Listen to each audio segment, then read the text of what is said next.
Blog Talk Radio. Here we go.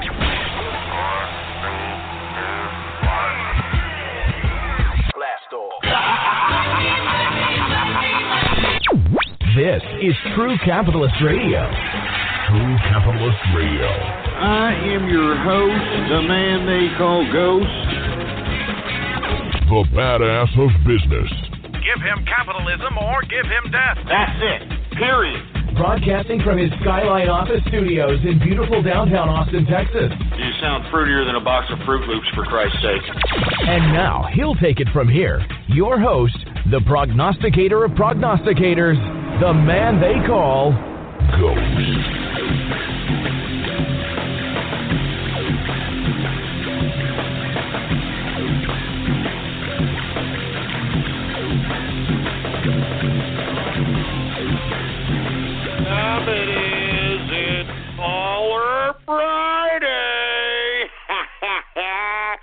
What's going on, folks? And thank you very much for tuning in with me on this Baller Friday edition of the True Capitalist Radio broadcast.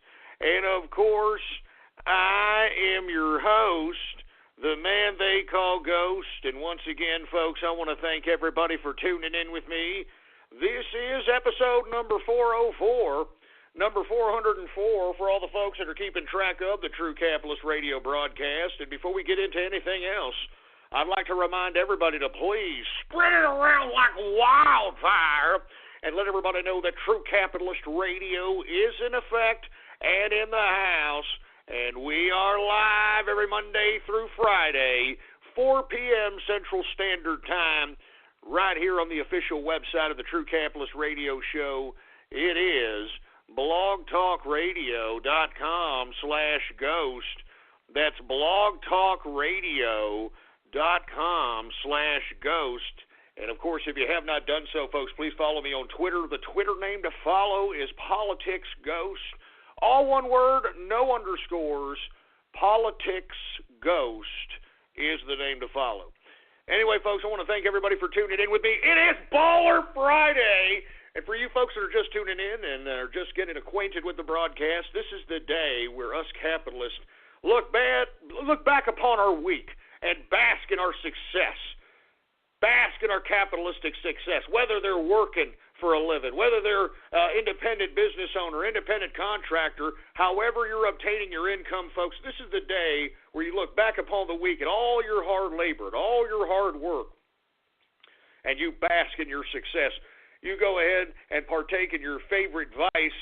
Of course, I am well over the age of 21, and I like to partake in alcoholic beverages, if you know what I'm talking about here. And at the same time, I am, what am I saying? I like to partake in some of the high-end libations. I'm a Scotch drinker, so to speak. So that's what we're going to do right here on this Baller Friday. I'm going to go ahead and say cheers to everybody, and you don't have to have an alcoholic beverage, folks. Whatever your vice is, whether it's a one pie, or excuse me, a whole pie and one fork, whether it's a gallon of Haagen-Dazs, whatever the case might be, whether it's whatever. I hope that you are partaking in it right now. I'm going to raise a glass to everybody tuning in. I want to say cheers first and foremost to the capitalist army, the inner circle. I want to say cheers to the Trump train and cheers, of course, to every capitalist throughout the world. I want to say cheers, baby. It is our time now. Didn't I say that when I came back with this broadcast? It's our time now, baby. Cheers, baby. Cheers. Oh, good stuff, baby. Aged 15 years, not too bad. Anyway, let's go ahead and get to the broadcast, shall we, folks? It's a Baller Friday, which means it's going to be a free format edition for the most part here. I'm going to go ahead and run through a little bit of the numbers of the markets here. We did see some retraction in the markets because of the numbers, the jobs report numbers that came out. Now, regardless on how the mainstream media spins the economic data that came out today, it's obvious that the investors knew something was rotten in Denmark, and, they really didn't know what they're doing. I mean, just looking at the index closings shows that the damn investors don't know what the hell they're doing. This is a calm before the storm. I'm just waiting for the big crash. And I'm kind of wondering if this is going to happen the same way it did in 2008 and 2009. As 2008 came to a close, we started seeing some gradual decreases in the markets, and then February came around, folks. I'm telling you, January came around, then February, that was the month. I'm telling you, it was like night and day. I remember it as it was yesterday, as if it was yesterday, for Christ's sake. So I'm wondering if we're going to see this kind of pattern here with the market. So that's why I'm telling everybody, right now is not necessarily the time to be heavily invested in this market here. But I've just tried to warn people, if you're going to do anything, if you want to plan wealth here in the next year or so, wait for this crash. Mark my words, it always comes, folks, all right? And it's everybody who's buying into the hype right now, they're going to be holding the bag, and it's those folks that are holding the bag at 19,000, whatever the hell the damn Dow Jones Industrials is. It's those folks that are holding the bag that are the ones that are like, I hate the stock market 10 years later. I'm serious. I hate it. It's a scam. I hate it. And don't get me wrong, I'm not saying it's not nefarious to a certain extent, but if you are understanding of what the market is, and especially if you get your information from True Capitalist Radio, you have an understanding, especially right now, that these prices and these stocks are completely inflated. We're due for a major correction, and just because we're going to see a correction, we're going to see the investors go overboard. And I alluded to this yesterday when I made reference to the recent shipping stock boom on how quick these stocks went from $2 to $50 to $70 to $2 again within a week's time. I mean, that is the kind of weird, spastic, erratic investment community that we're dealing with at this point in time, folks, and that's why I am not heavily invested at all in stocks. The only stocks that I'm holding in my portfolio, folks, are those that I've been holding on to 10 years plus, all right? And by that time, anything that you're holding in your portfolio 10 years plus is already either split, there's been buybacks, they've risen their dividends. I mean, there's a lot of things that happen. I mean, the stock rises, so on and so forth. So anyway, folks, let me go ahead and get to the Dow Jones Industrials on this Baller Friday. Let's go ahead and get to it, shall we? We got the Dow Jones Industrials down today, 21.51 points. A percentage decrease of 0.11%. That's 0.11% decrease on the day, closing out the Dow Jones Industrials at 19,170.42 points for the Dow Jones Industrial. Now, as I stated, folks, you're seeing a little bit of retraction here in the Dow Jones Industrial, right? And as we had seen throughout the week, there's been days this week where we saw the Dow Jones Industrials with high increases, high on the plus side, and we saw some decreases in the S&P, or we saw some major decreases in the NASDAQ. The complete opposite is happening here today, which underscores what I've been saying this whole goddamn time. These investors don't know what the hell they're doing. And the reason is, folks, is because we're about to go into a transition, all right? We're about to go into a transition here in economics and in business and in taxes and in law.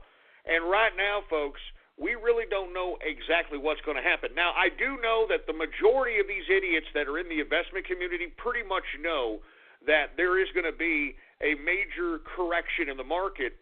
And what's going to happen is, even if the correction is just a merely 500 points, all right, or maybe even 1,000 points. Like, let's say within a couple of weeks, you start seeing it go down 3,000 or 4,000 points. Because the investors in this investment community are so spastic, I mean, you're going to see decreases in even mass numbers because these guys are going to be jumping ship out of the market. And there's not that many investors, folks. I've told you this many a time, that the majority of these investors in this stock market are big fund managers. These are hedge fund managers, mutual fund managers, people that are trading people's retirement funds, so on and so forth. So these are the individuals that are partaking in the market, and hopefully in a Trump administration and in Trump economics, hopefully Trump can he talked about here in a couple of speeches here yesterday, removing regulations.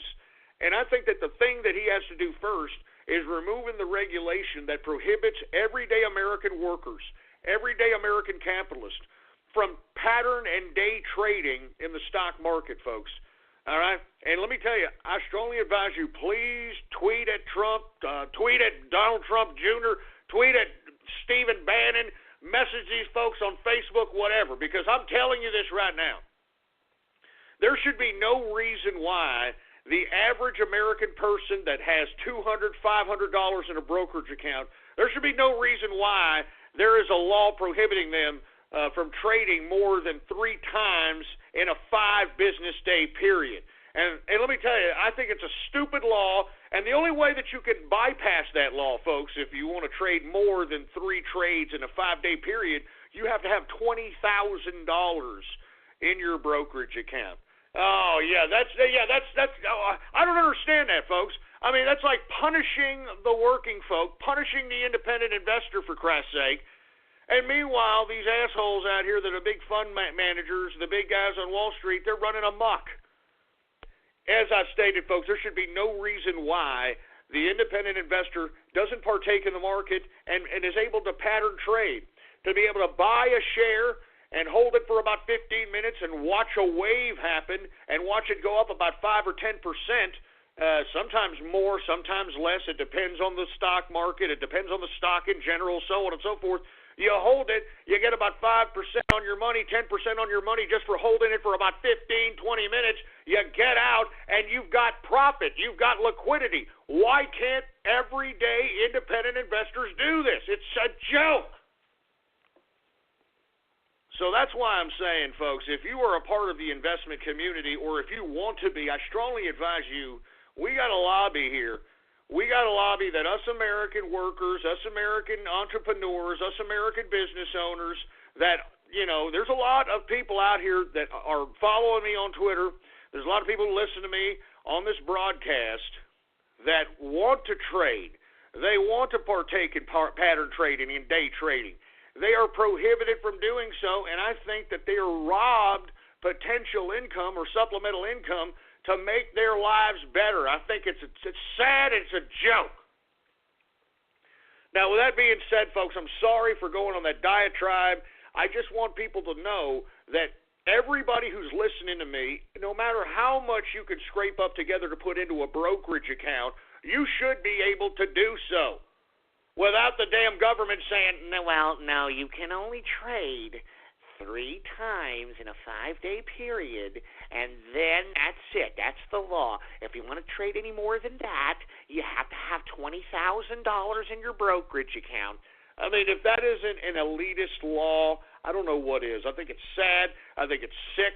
And I think that everybody should be lobbying for the independent investor. Everybody in America, everybody who's working right now, everybody who's making a paycheck, everybody who's selling their labor, they should be able to use the money that they obtain to make more money. And this is an opportunity to do so. This is an opportunity to make quick money, fast money. And I don't understand why the government is penalizing the independent investor. It makes me sick.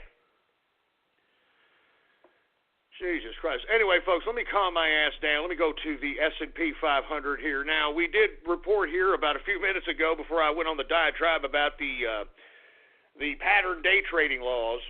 I did go into the fact that we see some decreases in the Dow. We're seeing increases in the S&P and the NASDAQ, which is completely opposite from what we've been seeing here throughout the week. So once again, it goes to the inconsistency of the investor and the investment community. So I caution everybody who reads anything positive in any of these numbers. It's not a matter of if, it's when this crash happens. And I'm strongly advising everybody, or suggesting everybody, I should say, you should be sitting on a lot of cash right now. So when this damn crash happens, you just go right in that stock market, baby. I mean, that's how Warren Buffett has made his billions of dollars. And I don't understand why the education system or somebody in the collegiate higher education system doesn't educate people about this. You know, buy low, sell high. When everybody's leaving the market, you need to have enough cash to go in the market. And what do you want to buy when everybody's leaving the market and you see the Dow Jones Industrials tank to about 10,000, 9,000 points? You want to gobble up blue chip stocks. You want to gobble up dividend stocks, high-paying dividend stocks. You want to gobble up companies that are going to be around for 20 years just based upon their cash flow, based upon their business model, so on and so forth. I mean, that's how you do it. You want to make the money you make, whether you're working, whether you own a business, whether you're an independent contractor, whatever you are, you want to make your money work for you. And you see, that's what they don't teach you in school. That's what they don't teach you in college. They teach you how to be fiscally irresponsible. They teach you how to be an imbecile as it pertains to your financial freedom. And that's why I strongly advise everybody that's listening to my voice, if you're going to make money and use your labor, because your labor is finite, folks. I know there's a lot of people that think, well, I have a good paying job and I can do this for a long period of time. Anything can happen, folks. So that's why I strongly advise everybody, make your money work for you, all right? Do not go and burn it, all right? Because in the long run, when you make your money work for you, you can obtain more in the long term, all right? A short-term high prohibits you from long-term wealth. I mean, it's always a good high, right, when you go to the damn store and get some high-ticket item, which you know you don't need, and everybody who's basically selling you the damn thing knows you don't need, but because you have this hair up your ass to want it, you got it. So you got to prohibit yourself from doing that. I know it's a very hard exercise to do given the fact that we are bombarded with advertisements. You've got the entertainment industry claiming that we need this, we need that. It isn't cool if you don't wear this, if you don't wear that. And I'm telling you, folks, what you need to do with your money is you make it work for you. That's why I cover the markets to a certain extent. The markets aren't the exclusive end-all to supplemental income, all right? Now, I'm just, look, there are so many ways to supplement your income, all right? Now, I've given a few suggestions, but, folks, there are so many ways to do it. All I simply state, and I know I underscore this a lot, I know I talk about this a lot, I know I say this a lot, but all capitalism is that you've got a whole group of people. Everybody in your community right now is walking around with money in their pocket or a credit card in their pocket. All you've got to do is convince them, sell them to take that money out of their pocket and voluntarily give it to you. Now, once that transaction happens, what you want to do is you don't want to just get rid of that relationship of that established trust in which you convinced a customer. Because once they take out the money and they give it to you, that's a customer. You don't want just that transaction one time. You want that transaction multiple times. You want to take care of your customers, folks. Whatever your job is, whatever your business is, that's what it's all about. The bread and butter in successful businesses are loyal customers. And the only time and the only way that you establish loyalty is if you service the customer properly and give them a service or a product that they are happy with, that they are content with, and that they appreciate and will go back and basically find a second supplemental item or a repeat service or whatever the case might be. All right? Just because you can go and convince somebody to pull money out of their pockets and give it to you because you scammed them out of something, that doesn't necessarily mean that you're a successful person. You understand? I mean, you don't want to burn people. You know, you start burning people, your whole image, your MO, people start thinking of you as a complete and utter scumbag, and that's what happens, and that's what really ruins businesses. Another thing that ruins businesses, folks, is the lack of customer service. You know, people think that they open up a business and they open up their doors and that just customers are just going to come in. And then the customers that and they do come in, let's say that you're on a, busy kind of a street, or you've got some place that's got high foot traffic. Let's say you do have people coming in. You've got to sell them. People aren't just going to go into your shop and just start buying your product, buying your service. You've got to sell them.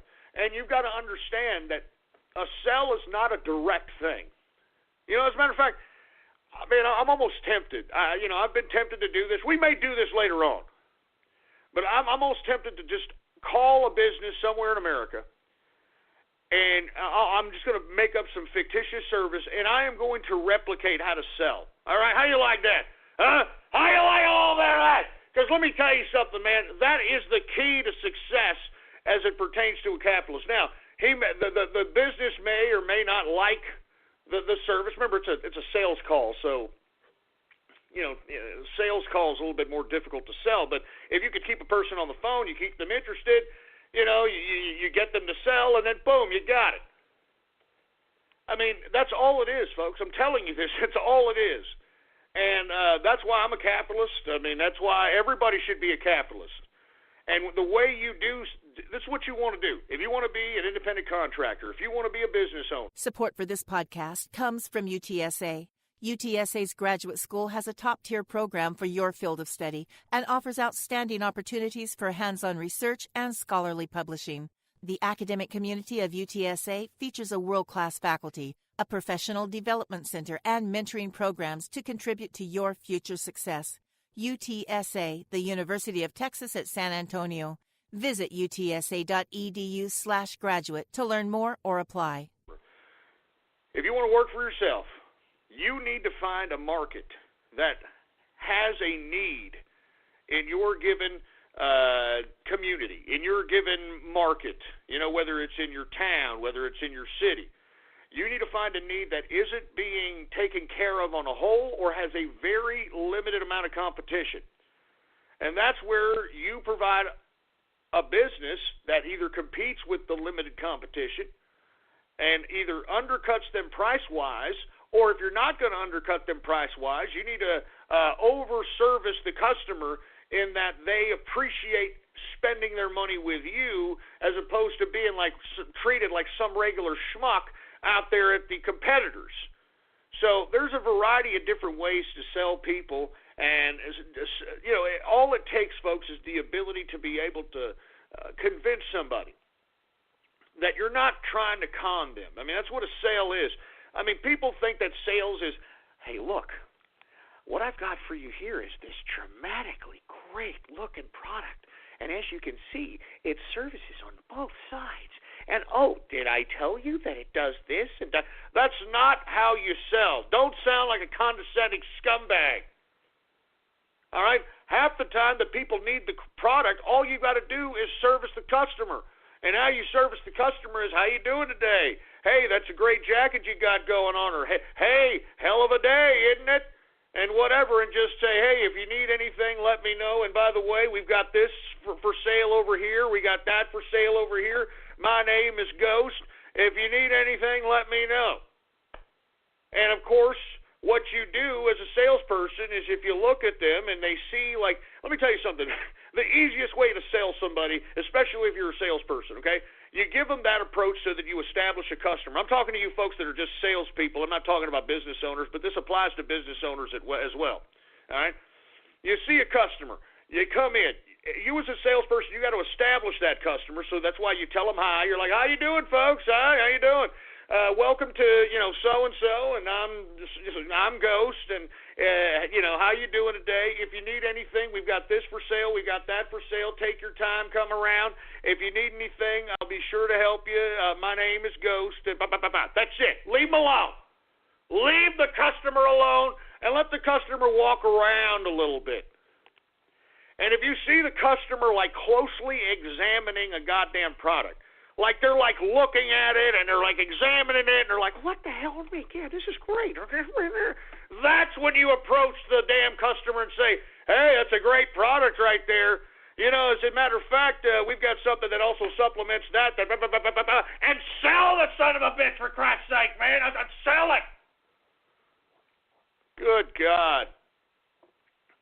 Now, before I get on with the market, I should be going on with the markets, but I'm going off keister here. It's Baller Friday. It's free format. You know what I'm saying?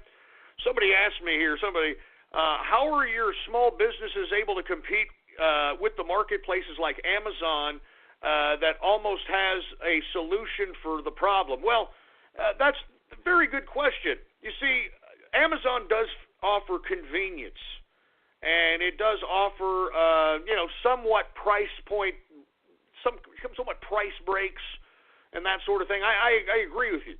But what it doesn't have service. It doesn't have personality. And really, brick-mortar businesses, that's what they have to do.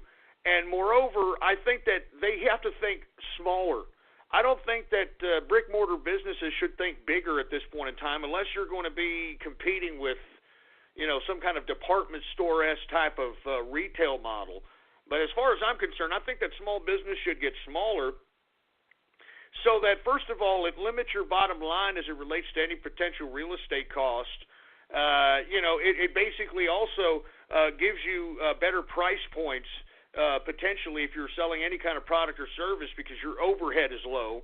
And thirdly, I mean, you're a physical location. A lot of people have been burnt many times with online purchases, and you can't physically go back to somebody and, say, hey, what the hell? And as a matter of fact, you're calling the phone and no one really gives a crap. I mean, it's really bad customer service if you happen to have a bad or defective product that's, sent to you by these outlets. And what people do want to hear, they want to hear somebody that's like, that cares about their problems. They want to hear like, oh, look, I'm sorry this happened. You know what? Let me take care of that for you. And by the way, my apologies here. Let me go ahead and give you 10% off of this. All right, just so that you can stop them from, wanting the money back, so on and so forth. And that is something that Amazon.com can't do. All right. Moreover, you can personalize your product. You can personalize your service. And that's something that Amazon can't do. Moreover, you can get more niche with community. For instance, a lot of folks like to, shop around the proximity of their home. So what you want to do is you want to get yourself a retail locale that's around densely populated areas, and you want to make sure that those demographics within those densely populated areas coincide with whatever the hell your product or service is. All right? And moreover, you want to be able to market that local community in a very grassroots ground level so that whatever small, and look, when I mean small, I'm talking about something that's small enough to suffice whatever product or service you're selling, and at the same time being able to suffice enough profit to make the whole damn business scheme worth doing. All right? But having a small locale gives you, like I said, not just a low overhead, but it also gives you the intimacy to be able to deal with customers on an intimate basis. And believe it or not, high-paying customers, people that will come out the pocket and say, you know what, give me that there for about $1,000 right there. I'll go ahead and do that. I mean, people are more willing to come out for $1,000+ on a transaction with somebody face-to-face and that services them properly and gives them the big smile and isn't disingenuous and I'm telling you this right now. I mean, that's what Amazon can't do, and that's what businesses and entrepreneurs need to start doing once again.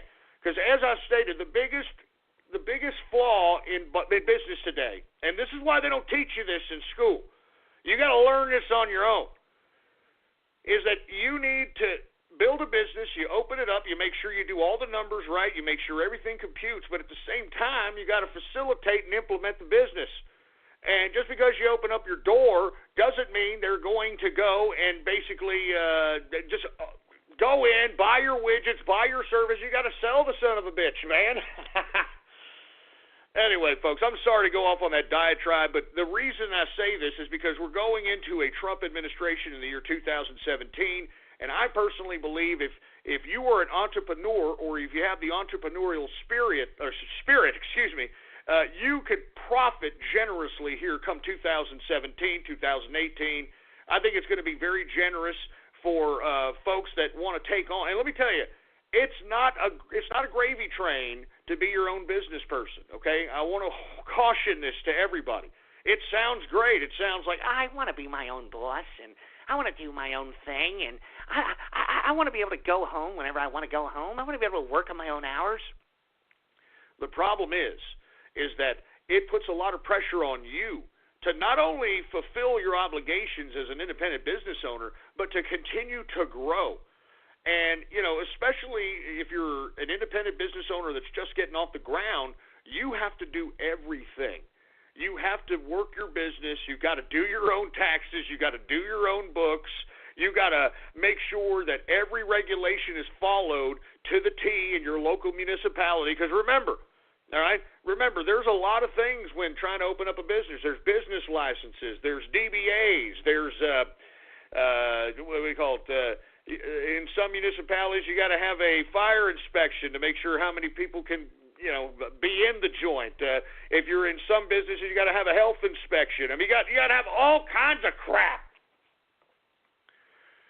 So that's why I'm saying at this point in time, it's a very, very... It's a noble thing to want to be your own business person.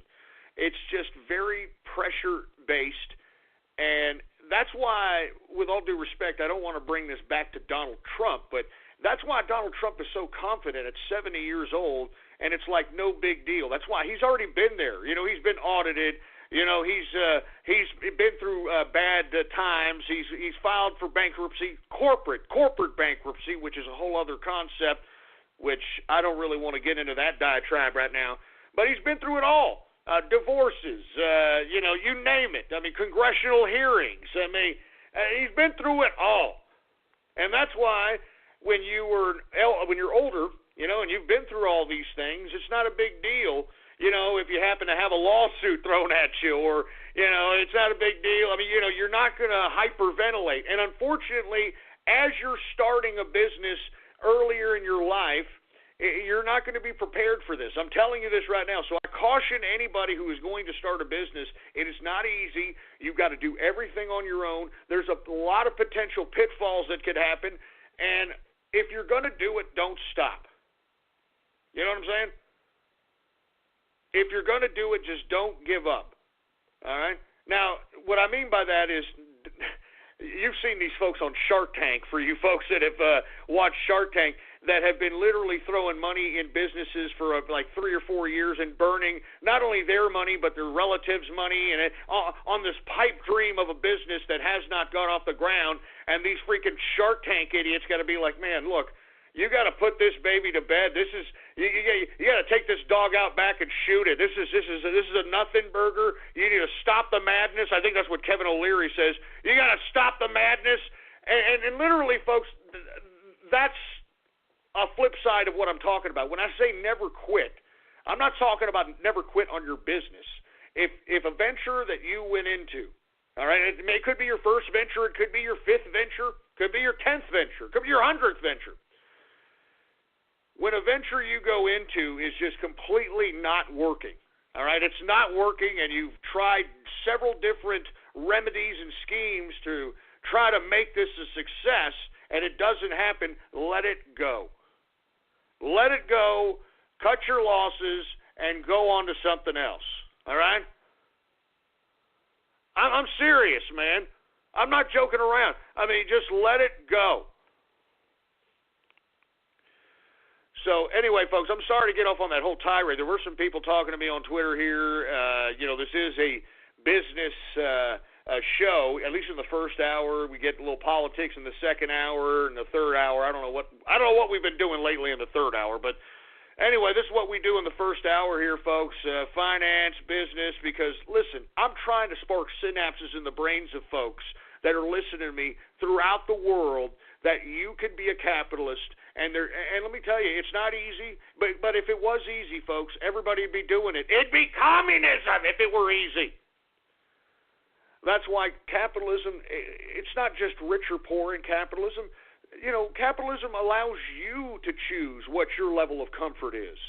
Some people's level of comfort is just having a nice place, having a decent car, having a decent woman, or vice versa, having a good man, and just living a decent, sustainable life. I don't think there's anything wrong with that. Some people are a little bit more simple than that. Some people are more complex than that. Some people want to have the big badass cars. Some people want to have the badass house. Some people want to carve out their destiny in that regard. But if you do, you have to realize that people aren't going to just give you that, Like everything that I've obtained, folks, I mean, everything that I know, everything that I do, no one gave me the knowledge. No one told me what to do. No one helped me to do any of this crap. I had to learn this on my own. It was a very, very hard life, to say the least. But at the same time, folks, I mean, this is why we need people like myself who have been through the trials and tribulations of life. on a variety of different fronts to be able to teach people who want to listen, and be able to understand that, hey, look, it's very easy for you to carve out your own life, whatever your life may be. And if you want it to be extravagance, you want it to be elegance, you want it to be this and that, you have to work your ass off, and you got to be smart about it.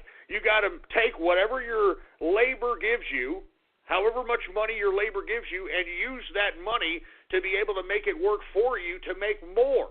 Because no one, and I repeat, no one is going to give you the badass car. No one, unless you have a rich mammy and daddy, and if you do, well, lucky you. You're probably one of these stupid snowflake social justice warrior idiots that are so absent-minded, you're living in another freaking world. But I'm talking to, Joe Six-Pack's kid or, Mrs. Joe Six-Pack's kid out here. All right? No one's going to teach you this. That's why if you're listening to this broadcast, the very least you could do is listen and learn something. I'm serious.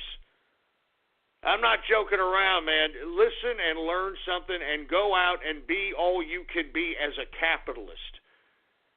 And whatever that may be, maybe you just like a simple life, but you want it sustained. Maybe you don't want a big house. Maybe you don't want a nice car. Maybe you want nice experiences. Maybe you want to go travel. Maybe you want to, whatever it is that you want to do, man. You can do it. The only one preventing you from doing it is you.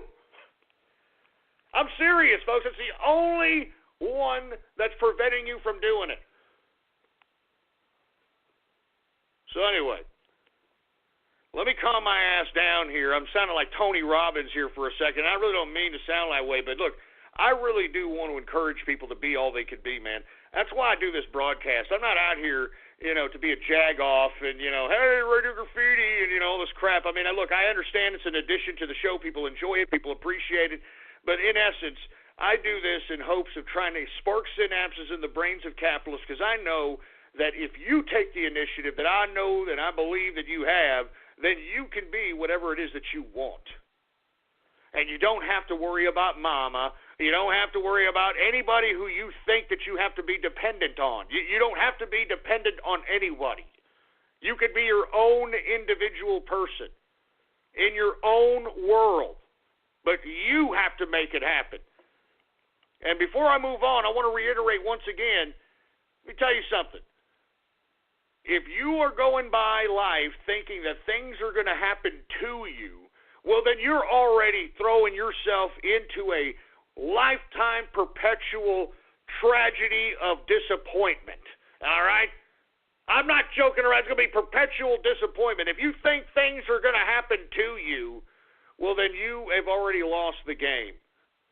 Because let me tell you what capitalists do. Capitalists go out and we make things happen.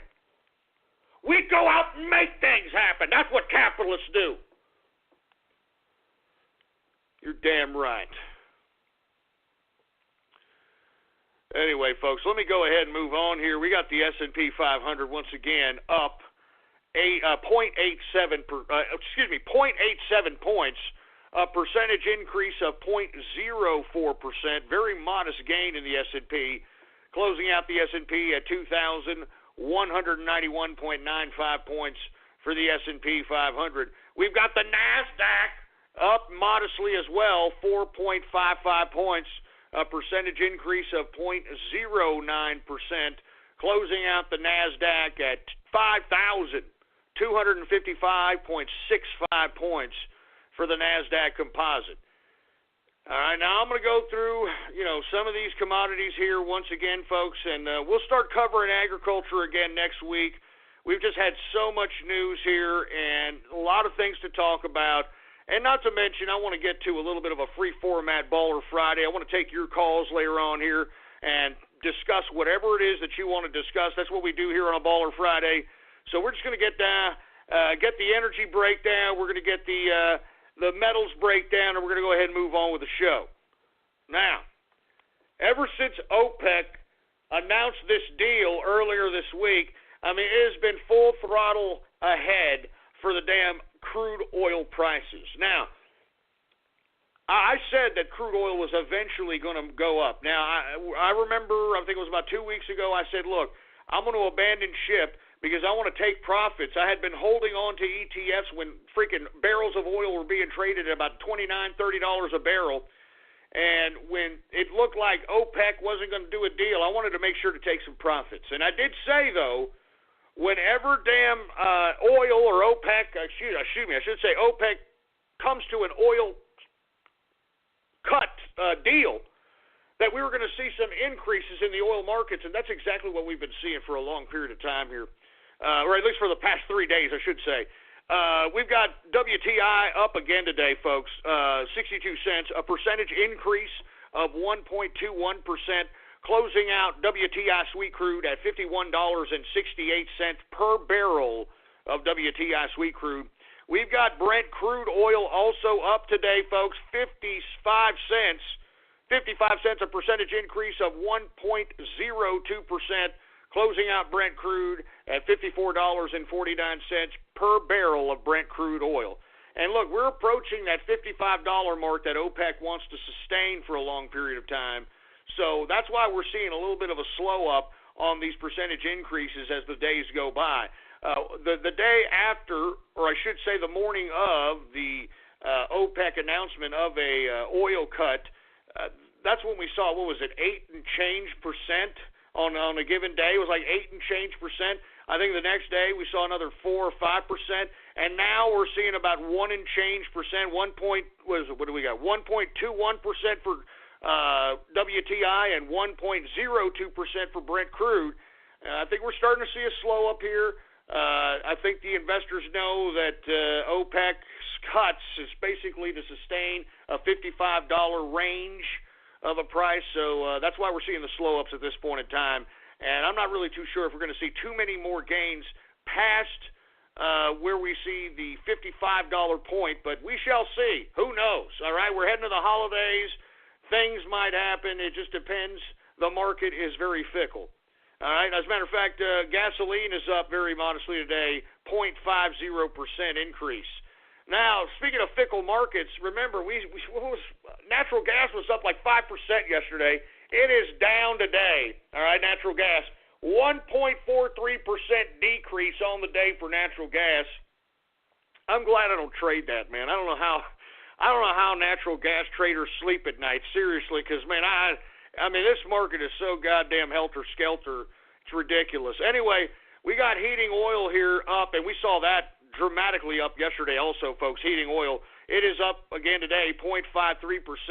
I'd keep an eye on this here, folks, because let me tell you, we're about to be blanketed with some Arctic front that is going to put most of America into some very, very cold temperatures. And whenever that happens, heating oil, natural gas, these types of commodities become very high in demand. So we shall see how that affects those markets there. Let's get to the metals, shall we? The metals! Let's get to the goddamn metals! Let's see. We got metals here. We got gold up today. And you see, that just goes to show you the inconsistency of the investor in this community here, folks. I'm serious. It's a very inconsistent market. Gold is up $9.80, a percentage increase of 0.84%, closing out gold at $1,179.20 per troy ounce of gold. And silver is the same way. Silver is up 29 cents, a percentage increase of 1.78% on the day, closing out silver at $16.80 per troy ounce of silver. I mean, once again, that underscores what I've been saying about this helter-skelter market and the spastic, mentally erratic investment community that we have in Wall Street today. Good God. Anyway, we got copper down today. I'm telling you, these investors don't know whether they're coming or going. We got copper down today, 0.57% decrease on the day. And platinum is up. Platinum is up 1.41% increase on the day for platinum. I mean, what is going on here? I'm telling you, Jesus Christ. Anyway, folks, once again, we'll start covering agriculture again next week. I want to go ahead and get on with the show. There's a lot of things to talk about. I want to hear what you want to talk about. It's Baller Friday, and that means we're having a free format edition. I want to hear from you. As a matter of fact, please call the new number now, folks, because I don't know what the hell's going on. I didn't get the memo, but apparently the new guest call-in number for this broadcast is 563-999-3791. That guest call-in number, once again, is 563-999-3791. Give me a call on this Baller Friday. It's going to be free format. I want to hear what you have to say, what you want to talk about. As a matter of fact, before I move on with the broadcast, let me go ahead and get a drink here, all right? All right, give me my drink. Good stuff.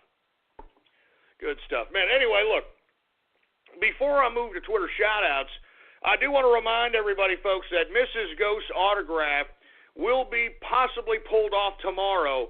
So if you want Mrs. Ghost's autograph, go ahead and go to ghost.market in your web browser right now. That's all you got to tap in. You just got to type in ghost.market. And if you want Mrs. Ghost's autograph, go ahead and get one. We're going to go ahead and send them all off here at this weekend. And, of course, if you did buy 5 or more, because there's been a lot of people that have bought 5 or more, I'm going to give you a free Ghost autograph that was earlier sold that is no longer being sold. I'm going to go ahead and throw one of those in there absolutely free. I'm serious, man. There's been about 4 people that have bought 5 or more. Actually, there's been a lot more than that, but at least 4 that I know of that have bought 5 or more of my wife's autograph, for Christ's sake. And look, I'm just doing that out of courtesy. I am going to send I am going to send an autograph to the individual in Europe that purchased 10 of the engineers' autographs. I'm going to send you one if you want one. If you don't want one, then just tell me, say, I don't want one, then I won't send it to you. But I'll do it. And let me tell you, you want to know why I do that? It's the reason why I made the comments about business earlier in this broadcast. I mean, it's just the right thing to do, man. You know what I'm saying? It's just the right goddamn thing to do, for heaven's sake. So anyway, let me go ahead and get to some Twitter shout-outs out here. And for you folks that are unaware, if you want a Twitter shout-out, all you've got to do is retweet the first tweet on my Twitter account. And the tweet to retweet is True Capitalist Radio Live. That's the tweet to retweet if you want a Twitter shout-out live right here on the broadcast. That is True Capitalist Radio Live. Anyway, do we got any Twitter shout-outs to be had here, engineer? Well, all right, let's go ahead and get to some Twitter shout-outs right now. Let's see, who do we have here? We got Capitalist Kush in the house. What's going on, man? Happy Baller Friday. We've got Sahan Hajazad. How you doing, man? Who else do we got? We got Pro Honky in the house. Smooth Capitalist. Who else do we have? We got the Ted Star or the Dead Star or the D Star, whatever the hell it's called. Sorry. We got CD Wheaties in the house. We got C Frostwire in the place. What's going on? We got Pennsylvania for Go. 727 caller in the house. Hope you feel better after getting a salmonella. Or no. Did you get salmonella poison? I think you got one of those freaking, stomach ailments. Hope you're all right. We got AL the Game Freak. We've got Logan in the place. What's going on? We got Christopher One in the place. We've got Ghostler and Silk. What the hell does that mean? We got Boat in the place. We're going on a boat. We got Ray Moo, Dr. Bristle. We got Remington in the house. What's going on in Remington? We've got Space Ghost for shut up, you stupid moron, all right? Who else do we got here? Ben Tweely, Fix Radio Graffiti. All right, I don't know what the hell that's supposed to mean. We got Super Smash in the house. Ghost Speech Police. What the hell you mean, Ghost Speech Police? What are you talking about? Ain't nobody policing nobody's speech unless you're some Woody Allen butt-loving pedophile, for Christ's sake. You freaking Roman Polanski underwear sniffer. Anyway, we got Cuck Lives Matter. What's going on? There's Correct the Record again. Jesus Christ, who cares about those bastards? We got Godzilla. What's going on? We got Diamond and What the hell is Diamond and What the hell is this crap? We got Crusades for America, Supa in the place. What's going on? We've got CDI Fan 237. We got Rodin 1776 in the house. What's going on? We are number one. Okay, whatever the hell that means. We've got Based Loler in the place. We got Venison in the house. How you doing, man? The Brony Network. The Brony Network's a good kid. I don't know about the people that are in his chat room. I don't know. We got Mark Montag. Although I hear there's a tiny chat somewhere that's pretty nefarious and ridiculous. So who the hell knows, man? Who the hell knows? Anyway, we got OG Toru. What's going on, man? We've got Exara Hawks in the house. AI Game Freak. We've got the Green Leader in the house. What's going on, man? Who else we got here? I'm not going to say these disgusting names.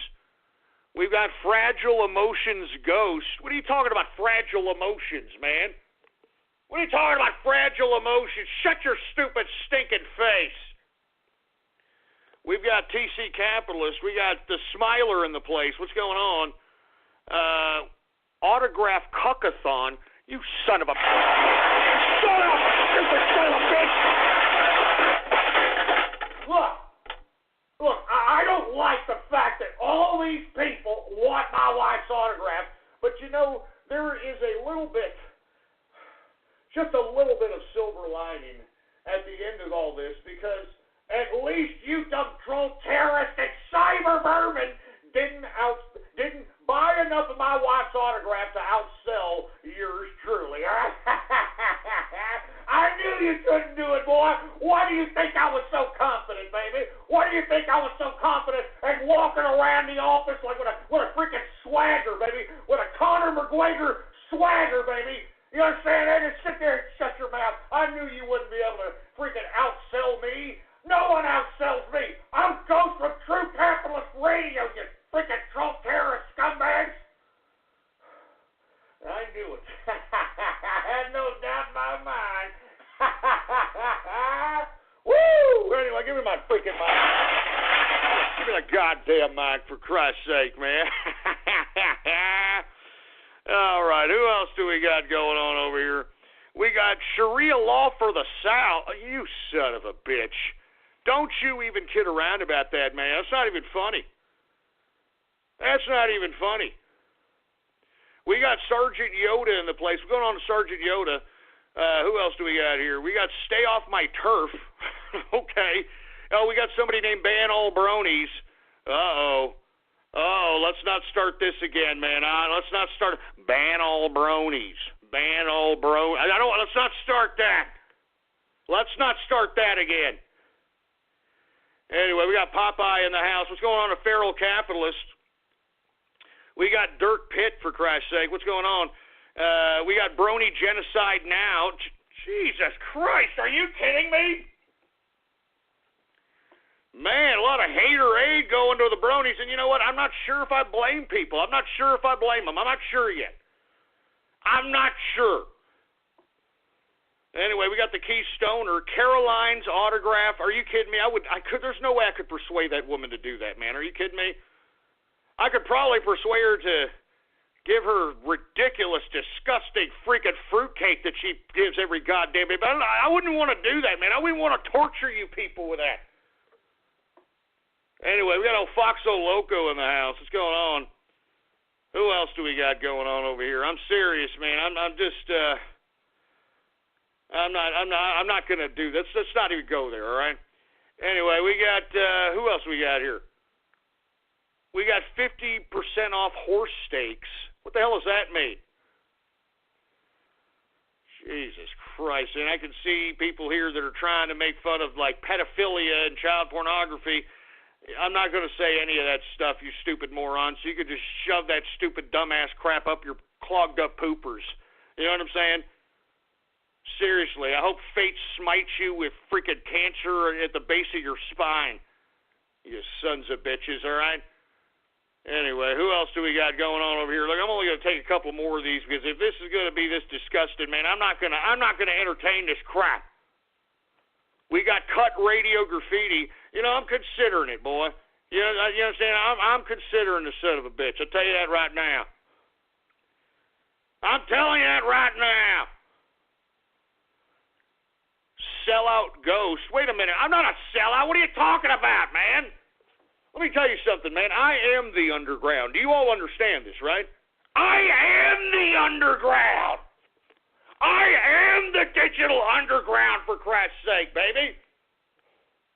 I'm telling you this right now. I mean, I know what I could do. People have been trying to tell me, hey, Ghost, I know you don't want to go on YouTube. I know you don't want to go on all these other social media platforms. I know you don't want to go on Facebook.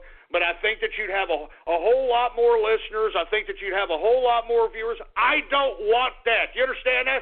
I am a grass digital roots broadcast. You understand that? And I don't need, a bunch of dumbasses that I really don't want listening to my broadcast anyway, listening to my broadcast. I mean, seriously, man, you don't think that I could go on YouTube right now and become like one of these stupid morons that are out here? I mean, it's not very hard to be popular on YouTube. I can tell you that right now. I am the underground. You understand what I'm saying?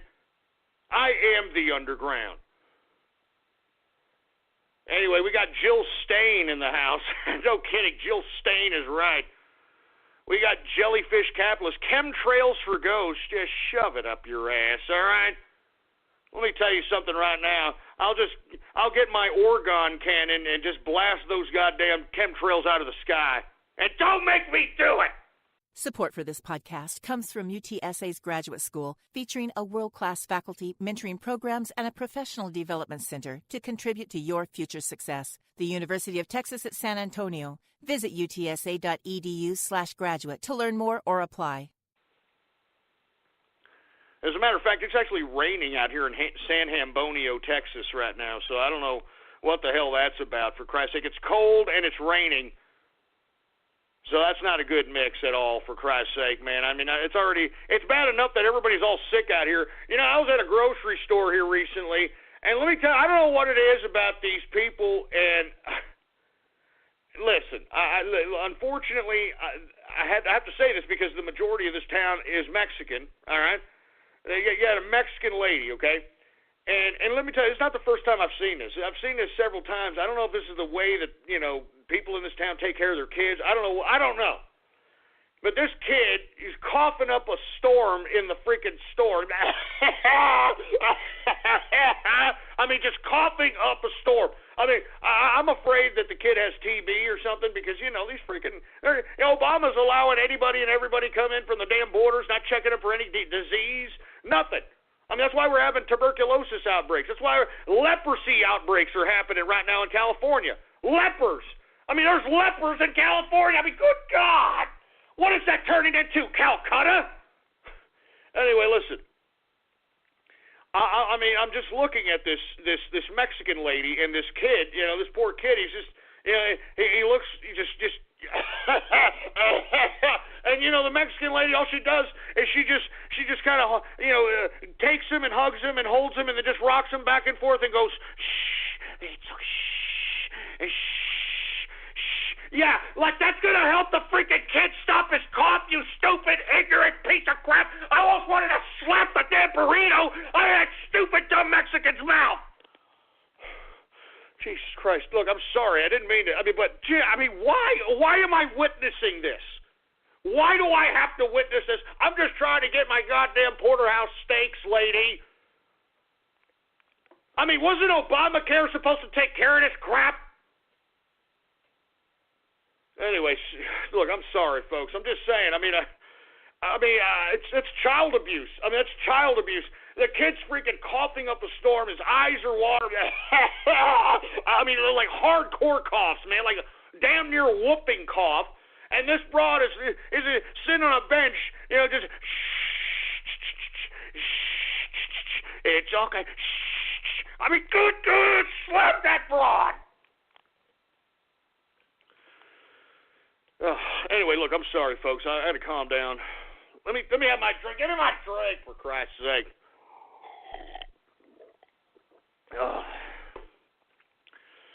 Anyway, let me move on here, folks, because Jesus Christ. Anyway, where are we at, engineer? We're still doing Twitter shout-outs? Yes, sir. All right, Jesus Christ. We got Commando Nando in the house. Who else do we got here? We got DHS Autograph next. Yeah, shut up, you stupid moron. That's not even funny. That's not even funny, you ass crack. Ghost World Tour. You see, that's what I'm talking about, man. I don't want to do that. Never mind. Just shove it up your clogged up poopers. Look, I'm only going to take a couple of more of these Twitter shout-outs, and that's it, all right? Because I can already see these are turning into stupid, ridiculous bunch of troll terrorist and cyber vermin nonsense, for Christ's sake, man. Anyway, we got John Goldenstorm. What's going on? We've got Nazir Frost. Who the hell else do we got going on here? We got Jimmy Seville. Jimmy Seville, shut up! That's not even funny! You shut up your ass with Jimmy Seville! You know what? That's it. You know what? Screw you people. I'm not doing any more Twitter shout-outs, you son of a bitch.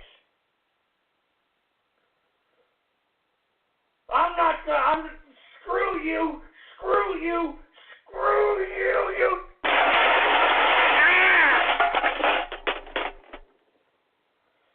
No more Twitter shout-outs, all right? I refuse to allow you sons of bitches to ruin my Baller Friday. I'll tell you that right goddamn now. I refuse to do it, boy. I refuse to do it. Give me the freaking mic. Give me my mic. Get a goddamn mic. I'm not going to let you sons of bitches ruin my damn Baller Friday. Do you understand what I'm saying, boy? Do you understand that, boy? I ain't going to let you ruin my goddamn Baller Friday, you sorry sack of crap. All right, boy. Anyway, let me go ahead and move on to the next part of the broadcast. And once again, I want to talk a little bit about Donald Trump because I'm telling you, we're winning, baby. I'm telling you, I am so proud that this is, he's not even the president yet, man. He's not even the president yet, and look at how much we're winning, for Christ's sake, man. Every damn leader wants to bow down to America at this point in time, all right? He's saving jobs out here, for Christ's sake. Did you hear that he is going to appoint James Mad Dog Mattis, baby, for Secretary of Defense? That's right. Put a damn general out there as Secretary of Defense so that these damn wild Jehudis and every other damn enemy of America knows that if they're going to mess with us, we're going to kick ass and take names, boy. You're goddamn right. I'm sick of being pushed around on the world stage because of damn Barack Obama.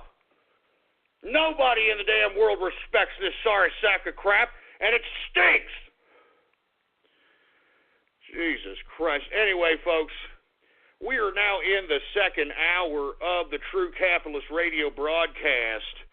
And, of course, I am your host, the man they call Ghost. And once again, folks, I want to thank everybody for tuning in with me. Please, if you haven't already done so, go to my Twitter account right now. On my pinned tweet right now, I've got on sale, Remove Kebab merchandise, baby. You understand that? Remove Kebab.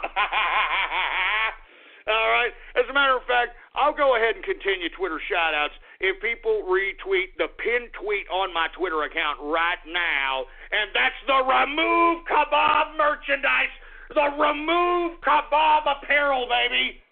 I'm telling you, we bring memes alive out here on True Capitalist Radio broadcast. I tell you that right damn now. What the hell? It's Baller Friday, baby. It's Baller goddamn Friday, all right? Anyway, you want a Twitter shout-out once again. We're going to continue it, but I'm telling you, if you sorry sacks of crap continue with the garbage that you've been freaking putting on as names, your ass is going to get it. I'll tell you that right damn now, all right? Anyway, we got Remover Up Kebab. What's going on? We got Zyklon in the house. Jackson Paxton in the place. What's going on to Laggett, man? How you doing? Who else do we got going on over here? We got, who is this? Gab.ai.retcuff. What's going on to Big Top Capitalist in the place?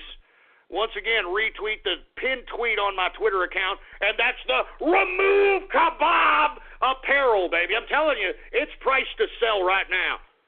It's priced to sell, and it's perfect Christmas gift to anybody of the alt-right or right-wing perspective, anybody who doesn't like anybody who doesn't like immigration. This is a perfect gift for them, for Christ's sake. If they like Pepe the Frog, they like Remove Kebab. And that's a great meme shirt, by the way. I don't know if you're looking at it right now. It's my pinned tweet on my Twitter account right now today. All right? Politics Ghost. Politics Ghost is the name. It's the pinned tweet on my Twitter account. Let's get back to some Twitter shout-outs out here. Who else do we got here? We got, I'm not going to say that, for Christ's sake, you sick sons of bitches. Tiny chat equals Special Olympics. Well, it sure as hell sounds like it, for Christ's sake, man. We've got Hawker Eye, whatever the hell that means. We got Ban Tiny Chat. Jesus Christ. We got Blasphemous Bastard in the house. Canadian Palladian. We've got Happy B-Day Godzilla. Didn't he already have a birthday like a few months ago, for Christ's sake? What does he have? What the hell is this about? Anyway, who else do we got going on out here? Once again, retweet the pinned tweet on my Twitter account. I'll give you a Twitter shout-out live right here on the broadcast. Once again, it is the Remove Kebab apparel. Here's Correct the Record again. That's great. Jesus Christ. We've got Jizzmaster 3000. We've got Flamin' Nipple Chops in the house. We've got Pipes in the place. What's going on to Pipes? Venison once again in the place. What's going on to Mark Montag in the house? I'm not saying that disgusting name. Beats by John Lennon. What is, I'm not, these sick-ass twisted names, man. Sick-ass twisted names. Anyway, we've got Trump won, Putin won. What the hell does that mean? Gas the liberals. I don't know about that, man. I don't know, maybe. We got Free Zorg in the house. TCR fan in the place. What's going on? We've got the Smiler in the house. We got Remington once again. Ghost Pony Wife. Shove it up your ass. Don't even care around about that brony clopping crap. You son of a bitch. Jesus Christ. I'm only going to take a couple of more of these because I can already see where the hell these are going, for Christ's sake. All right? I'm not saying that disgusting. We got Gas Bronies now, for Christ's sake. We got Indy Juicy. We've got, I'm not going to say that name. You people are getting disgusting with these names. Stop it. Just stop it now. Just stop it. I'm not joking around, man. I'm not kidding. If you're gonna continue on with these sick ass names, I'm not even gonna bother with the freaking Twitter shout outs anymore, boy. Do you understand that, boy? You understand that, boy? Anyway, for Christ's sake, man, it's raining out here in San Hambonio, Texas. For Christ's sake, man. You know, we're gonna see some drowning ham bones or something. I don't know. I mean, but just good God, man. You know what? I'm not going to do it. I'm looking at the damn Twitter shout-outs. It's nothing but a bunch of sick-ass, twisted, sicko perverts. So, you know what? Just end it. End the goddamn Twitter shout-out now. Anyway, I want to hear from you, all right? We're going to open up the phone lines right now, all right? Once again, the dial-in number to call into is 563-999-3791. Let's go ahead and take some callers right now. As a matter of fact, let me go ahead and have one more sip of some 15-year-old scotch here.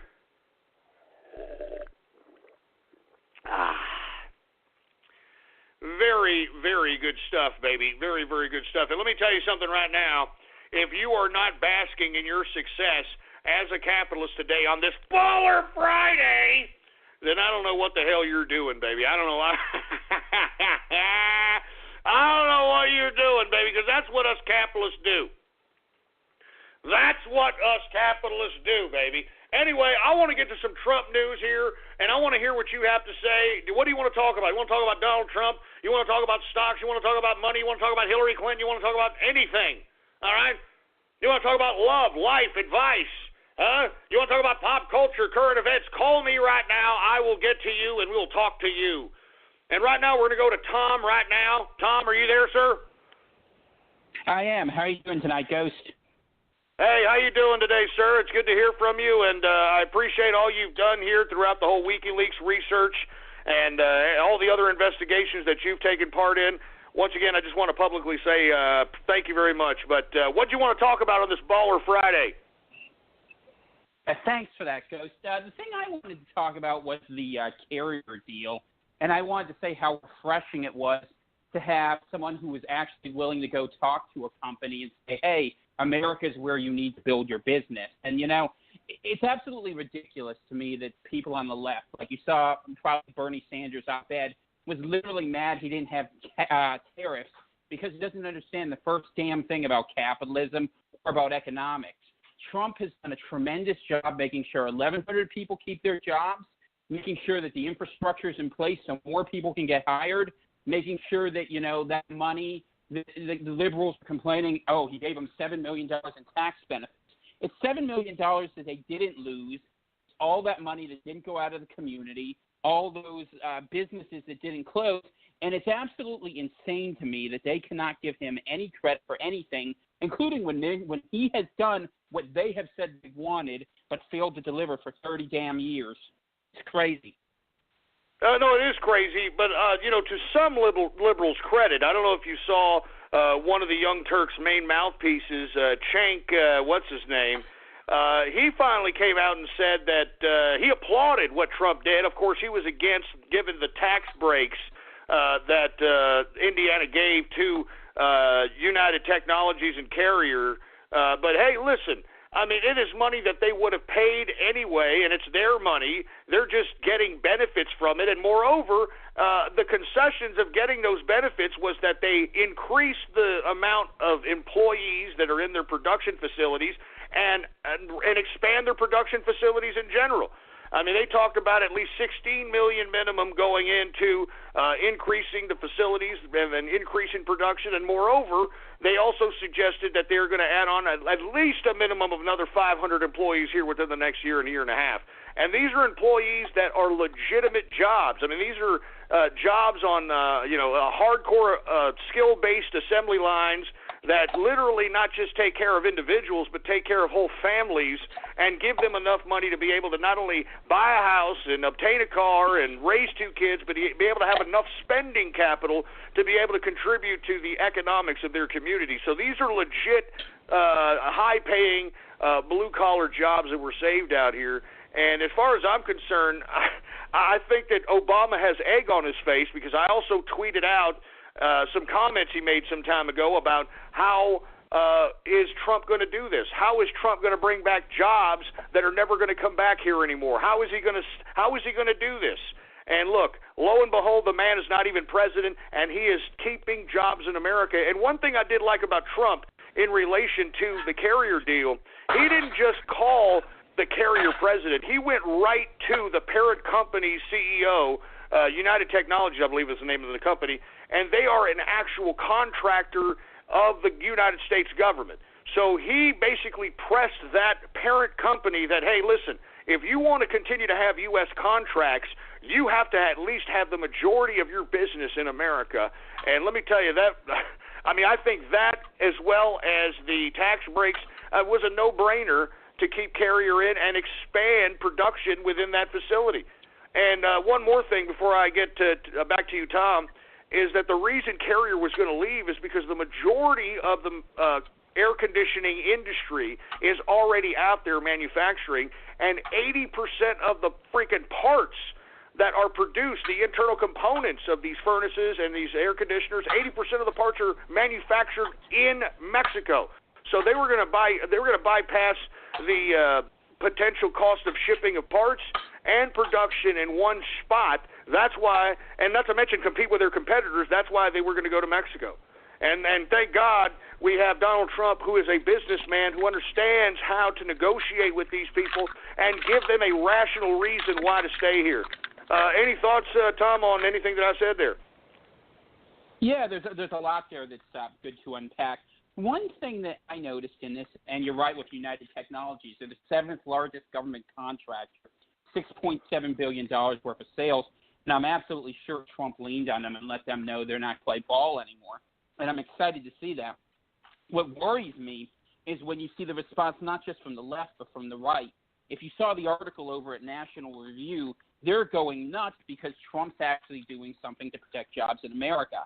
And they have a free trade ideology where they seem to think that a job in China or in Mexico is equal to having a job in the U.S. And while I understand the value of free trade and the dangers of protectionism, one thing that does concern me and that I think we all need to keep a close eye on is the balance between where the jobs are, if they're going to be in this country or if we're going to try to slide back into sort of that, as I say, the Paul Ryan free trading mindset where we aren't protecting American jobs. And I think the other thing that really gives Trump a great opportunity to do this is America's had a really hard time competing for a long time because labor costs are so much cheaper in other parts of the world. But there is an automation revolution happening, which I'm sure you're very familiar with.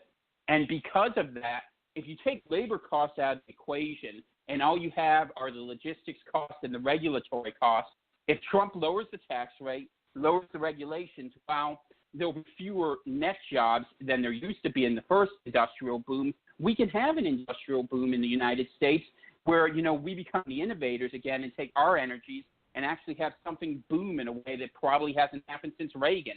And I'm really excited about that. And I worry that the Democrats will screw it up. I worry that the Republicans will screw it up. But I'm hoping Trump can lead us on this path. And if he does, I'll tell you the other thing. He's setting up so well to make sure that he wins 4 years from now, that Republicans keep winning. I mean, the DNC looks like they're committed to making Ellison their new chair. Dean is apparently dropping out, so they're going to have basically a Muslim who's hated by the ADL out there as their leader. And I think it's a great opportunity for America to fix the mess it's been in for a very long time. Absolutely. And moreover, to your point, that, Trump is doing something as it pertains to a new industrial revolution. Now, let me ask you, do you believe that automation can be something positive if we apply the education of our children appropriately? Because I kind of foresee this.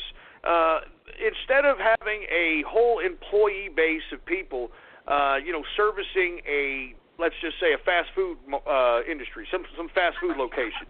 Instead of employing about 10, 12 people on revolving shifts, you can basically pay 4 people a higher wage because you're going to have one person that's in charge of the actual automation hardware. You're going to have one in charge of the automation software, and possibly 2 people actually servicing physically the customer with whatever is being produced out of the automated machine. Is that what you're suggesting when you made the comment about the automation revolution potentially being a positive in America's future economy? I think so. I think, there's a couple different ways they can go about it. I mean, the first thing is it's inevitable that it's going to happen. People can be mad about disruptive technologies, and people can wish to go back to the old law labor model, but it isn't going to happen, and we know that.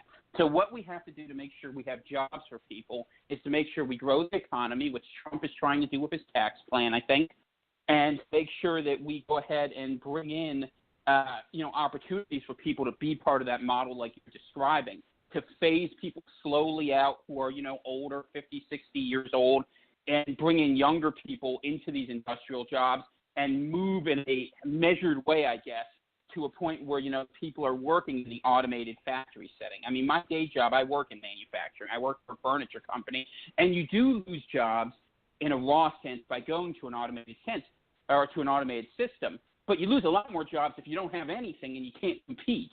And competing, making sure that Trump continues to work on trade imbalances so that we can get our goods into China.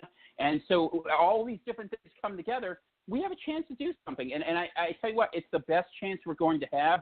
We can't turn back the clock, but, we got to fight it. And I tend to believe the future, like you were talking about earlier, is in more specialized economies, like a boutique economy like you were describing.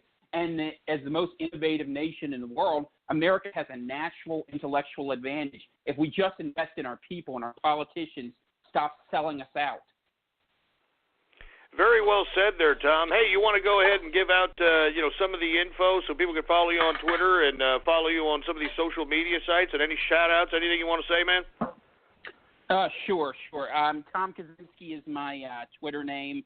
Ghost retweets me pretty frequently, so you can find me. Shout out to the Inner Circle. Shout out to Snow White, who says hello, as usual. Shout out to Mark Montag, to Tub Guy, to Fuck Lives Matter and all the guys who I usually hang out with in the Twitter chat. Hope to see you more on Gab Ghost.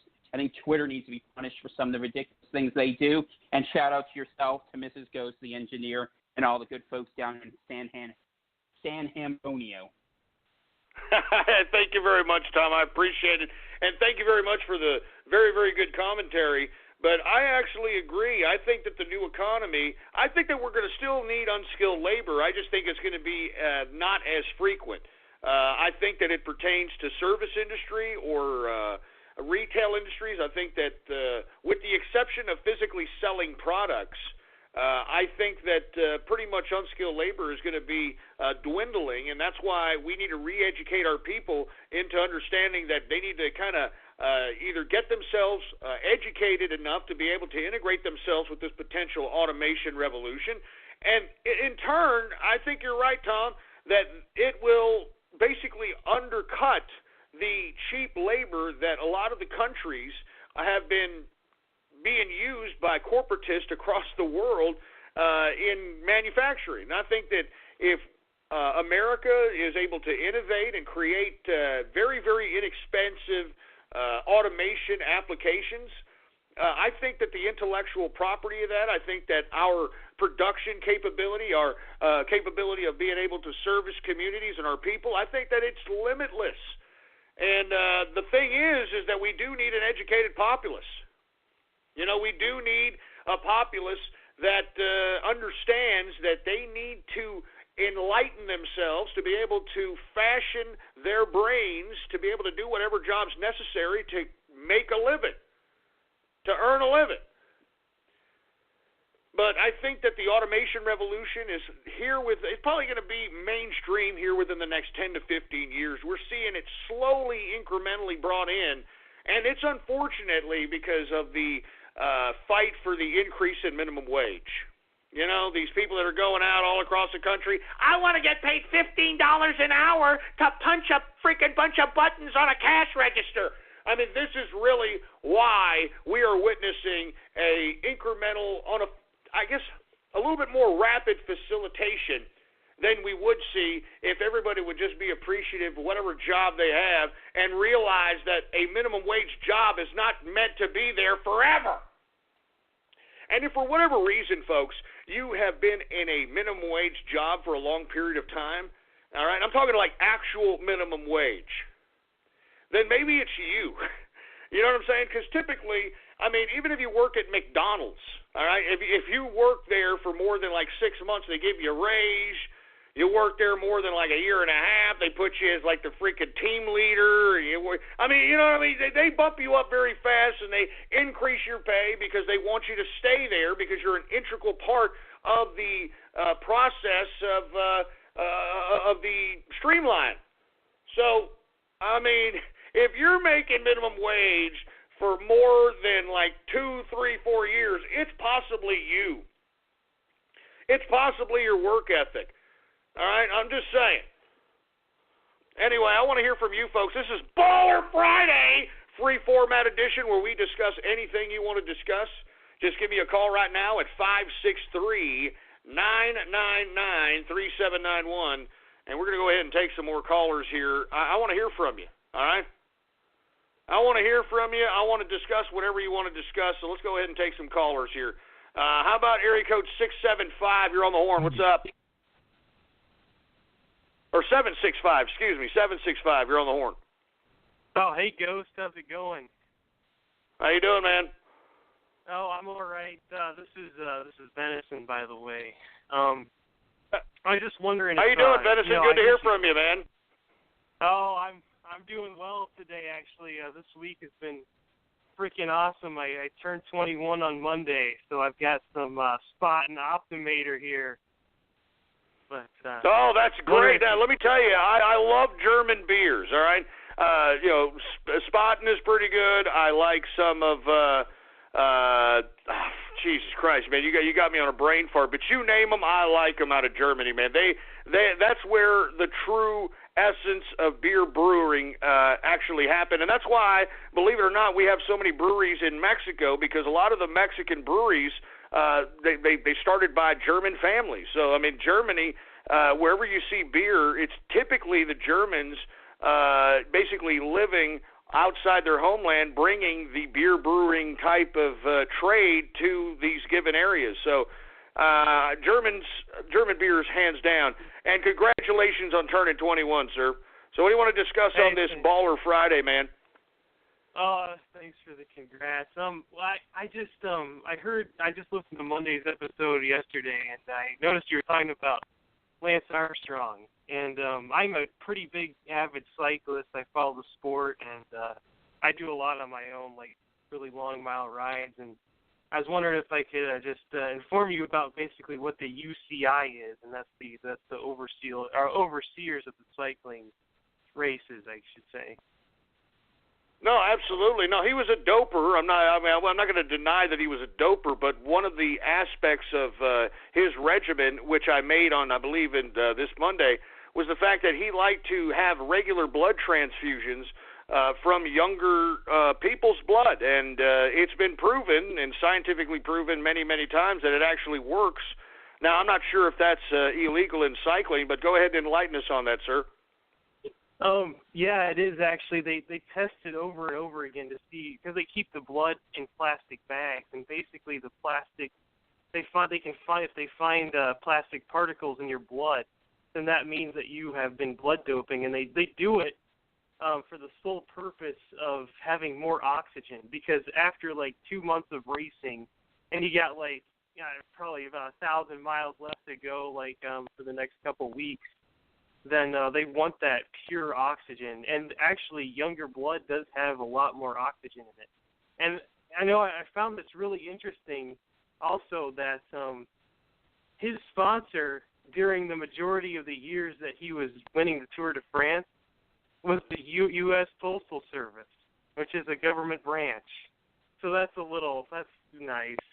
But yeah, of course. I mean, I do remember that. I know that the U.S. Postal Service was, backing him up. And to be honest with you, I've actually watched a documentary on Lance Armstrong, and how literally there was a conspiracy amongst not just government officials, Oprah Winfrey, everybody who built up this guy, but literally the bicycling community, everybody, to just keep their mouths shut about Lance Armstrong's doping, because his story was so unbelievable that he beat cancer that had spread to his brain, his lungs. It spread all over his body. He had to have several different surgeries, came back, win the Tour de France. They didn't want to spoil that Cinderella story. And I forgot what the name of the documentary was, but it was a very damning documentary. And it just goes to show you how cold and callous Lance Armstrong is. And I'm going to be honest with you. I know somebody who actually taught Lance Armstrong when he was a young kid, and literally when he was in 5th grade as a young kid, he actually believed that he was going to be a great cyclist. So when you have a kid at 5th grade, and literally he was kind of a kid that just didn't do much, didn't really care about not much other than cycling, when you have somebody that motivated, they're willing to do anything to be the best at whatever it is that they want to be. And I think that's exactly what happened to Lance Armstrong. And I'm not trying to make a case for him, but he did have brain surgery. He did have pieces of his brain removed. So, when you see this guy make his – because he finally had to admit that he doped. He finally had to admit to everything. He was emotionless. He just didn't – it was like no big deal to him. So I wonder if it's something to do with whatever they took out in this man's cranium. Any thoughts on that, man? Well, yeah, one of the reasons actually is because his body, he's had surgery when they were doing his surgeries and stuff and the chemotherapy. I don't know. I know this sounds really weird and this sounds like a scientific, sci-fi thing, but it caused his body. He doesn't produce lactic acid in his muscles, so that means that he can just go for forever, basically, on the bike. And there's another cyclist that's rising to the top right now. His name's, I cannot remember. Chris Froome is his name. He's out of Great Britain. But his body doesn't make lactic acid either, and he's already won 3. So there's this really weird controversial thing. And Sky, which is the sponsor, that's the news organization Sky, they're sponsoring him, and basically they've had doctors and scientists like try and figure out why and what they've done that his body isn't producing lactic acid, and it all goes back to the blood transfusions too, is because they take blood out of him and they inject it with something that is completely legal, and when he blood dopes, I mean, it's put back in his body, and it's really crazy. But the overseers of all of cycling, they're called the UCI. Do you want to see what a world what globalism looks like? Full throttle. Just look up the UCI, because they are unbelievably horrible to people. When I was racing at 14 years old, they made me take 3 blood tests for one. I was fucking 13, 14 years old, man. It was ridiculous. Wow, 3 different blood tests? I mean, what were you I don't know, was it something like some big time race? I mean, were you going to win 100,000? I mean, what the hell's that about? No. Yeah, no, it wasn't anything special. It was just for a medal, and it was the UCI that was overseeing it and crap. They're scumbags, man. If you look up some of the stuff, there's a really great movie I'd recommend. It's an independent film called The Flying Scotsman, but it tells the story of a guy from Scotland who did the world time record for the longest amount of miles in an hour, basically. And he created his own bike and built his own seat and everything. And basically, he gets to the race and they don't let him race it. I mean, he's just the most aerodynamic. He's beating it on his own, on roads and shit. And when he gets to the competition, the UCI is oh, well, you have to have a manufactured seat on there, and you have to be this far away from the handlebars, and you have to do this and that, and that's not right. And then you have to buy the bike, and it's just so stupid. I mean, if you want to see what globalism would look like if the whole world practiced it, look at the UCI, man. It's sick. It's ruined the sport. Man, very, very, very interesting there, man. I mean, and as a matter of fact, I'm going to go ahead and look into that documentary that you were talking about. You want to go ahead and give any Twitter shout-outs or anybody to shout out to anybody, or, you want anybody to follow you on Twitter, plug anything, go right ahead, sir. Oh, yeah, just Twitter shout-outs to the Inner Circle and the Capitalist Army, probably to Mark Montag and Jimmy Capitalist. Yeah, my Twitter handle is venison_of_fear. So if you do want to follow me, that's it. But all right, man. Hey, thank you very much for calling in, Venison. And once again, happy belated birthday. Enjoy those German beers, because they're very, very not only are they just tastefully pleasant, but they hit you in the boo-boo, if you know what I'm talking about. Anyway, man, it's good to hear from you. Once again, this is a Baller Friday edition of the True Capitalist Radio broadcast. I want to hear from you. We're talking about anything you want to discuss here. 563-999-3791. It's a free format edition of the True Capitalist Radio broadcast. We do this every Friday. We want to discuss what you want to discuss. So we're going to continue going. All right, how about 864? What you want to talk about on this Baller Friday? I'm not taking any anonymous calls. How about 818? All right, we get it. Anyway, how about, who else do we got going on over here? How about 612? What do you want to talk about this Baller Friday? Hey, Ghost. I was just wondering, what do you think about investing in railroad corporations in the long term? I know U.S. manufacturing is down recently, but I hear railroads can be a steady source of cash. They're ranked 7th out of 10 in payoff percentage, and they have the highest visitation frequency. Not to mention that rent starts out at $25 and doubles for every other railroad owned on the board. So if you get ownership of Reading Railroad and the Austin Schwitz Railroad, you're off to a good start. Anyways, shout out to Marcus Put Me to Sleep, Butterfly Vaughn, and Ghost Your Hambone. Yeah, I know. You sounded like a very, very disturbed, very lazy-tongued individual. I mean, I was just about to ask, are you okay, sir? Jesus Christ. How about 630? What's going on? Oh, is that me? That's you, man. Oh, shit. First-time caller. All right. How you doing? Good. So I wanted to talk a little bit about Pizzagate. All right, go right ahead. What do you want to talk about, man? It's a lot. It's a very, very horrible rabbit hole, but what do you want to discuss? Well, I wanted to maybe talk about a little bit of my dive into that rabbit hole. All right, go right ahead, sir. Give us your 411.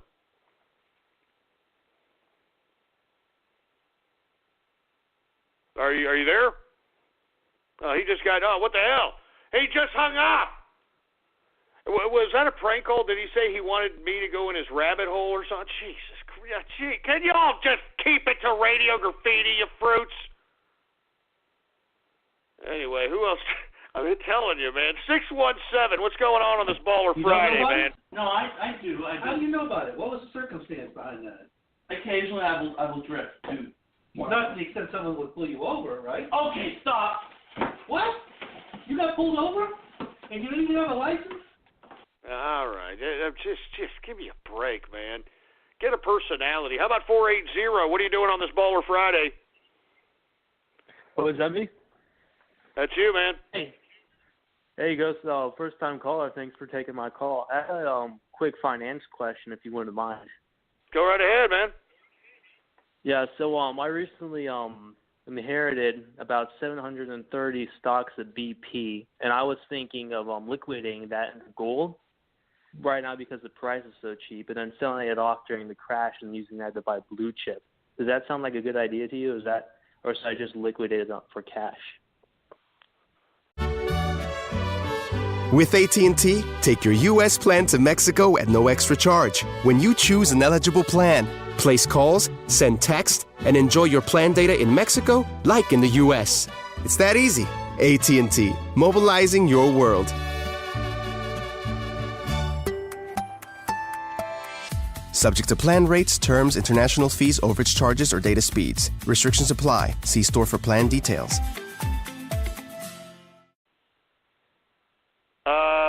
I mean, in my personal opinion, I think that both would be a decent opportunity because really what you want to do is you either want to sit on cash or you want to, sit on something that could be liquidated as cash. Now, I'm going to be honest with you. I'm not really too sure if gold is going to go up too high if by some chance, which is going to happen, the Federal Reserve raises interest rates, especially if they raise interest rates above 1%, which I believe they're going to go up to about 5-10% according to the Federal Reserve's minutes that were released the last time.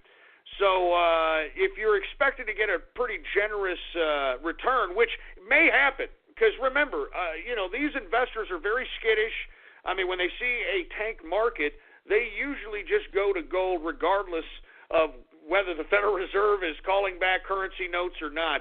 So, I mean, it could be a pretty decent opportunity there to at least get some money or something on your money as you're waiting for the crash. But as far as I'm concerned, man, I would try to, hold on something else other than stocks because I particularly believe if we take a look at the trend that happened in 2008, 2009, it looks eerily similar to what's going on here today. And if we're going to see a crash, it's probably going to happen either at the end of December, going into January, and I think that we'll see the bulk of it happening probably in the latter part of January, early February. And I'm just speculating this because I've seen this before. It happened in 2008, 2009. And when the crash happens, it's gonna probably be sustained until the summer. And then when the summer comes along, that's when I believe it depends. I mean, there's a lot of factors involved here because remember, we got a business president, so he could potentially do something to prevent this from happening.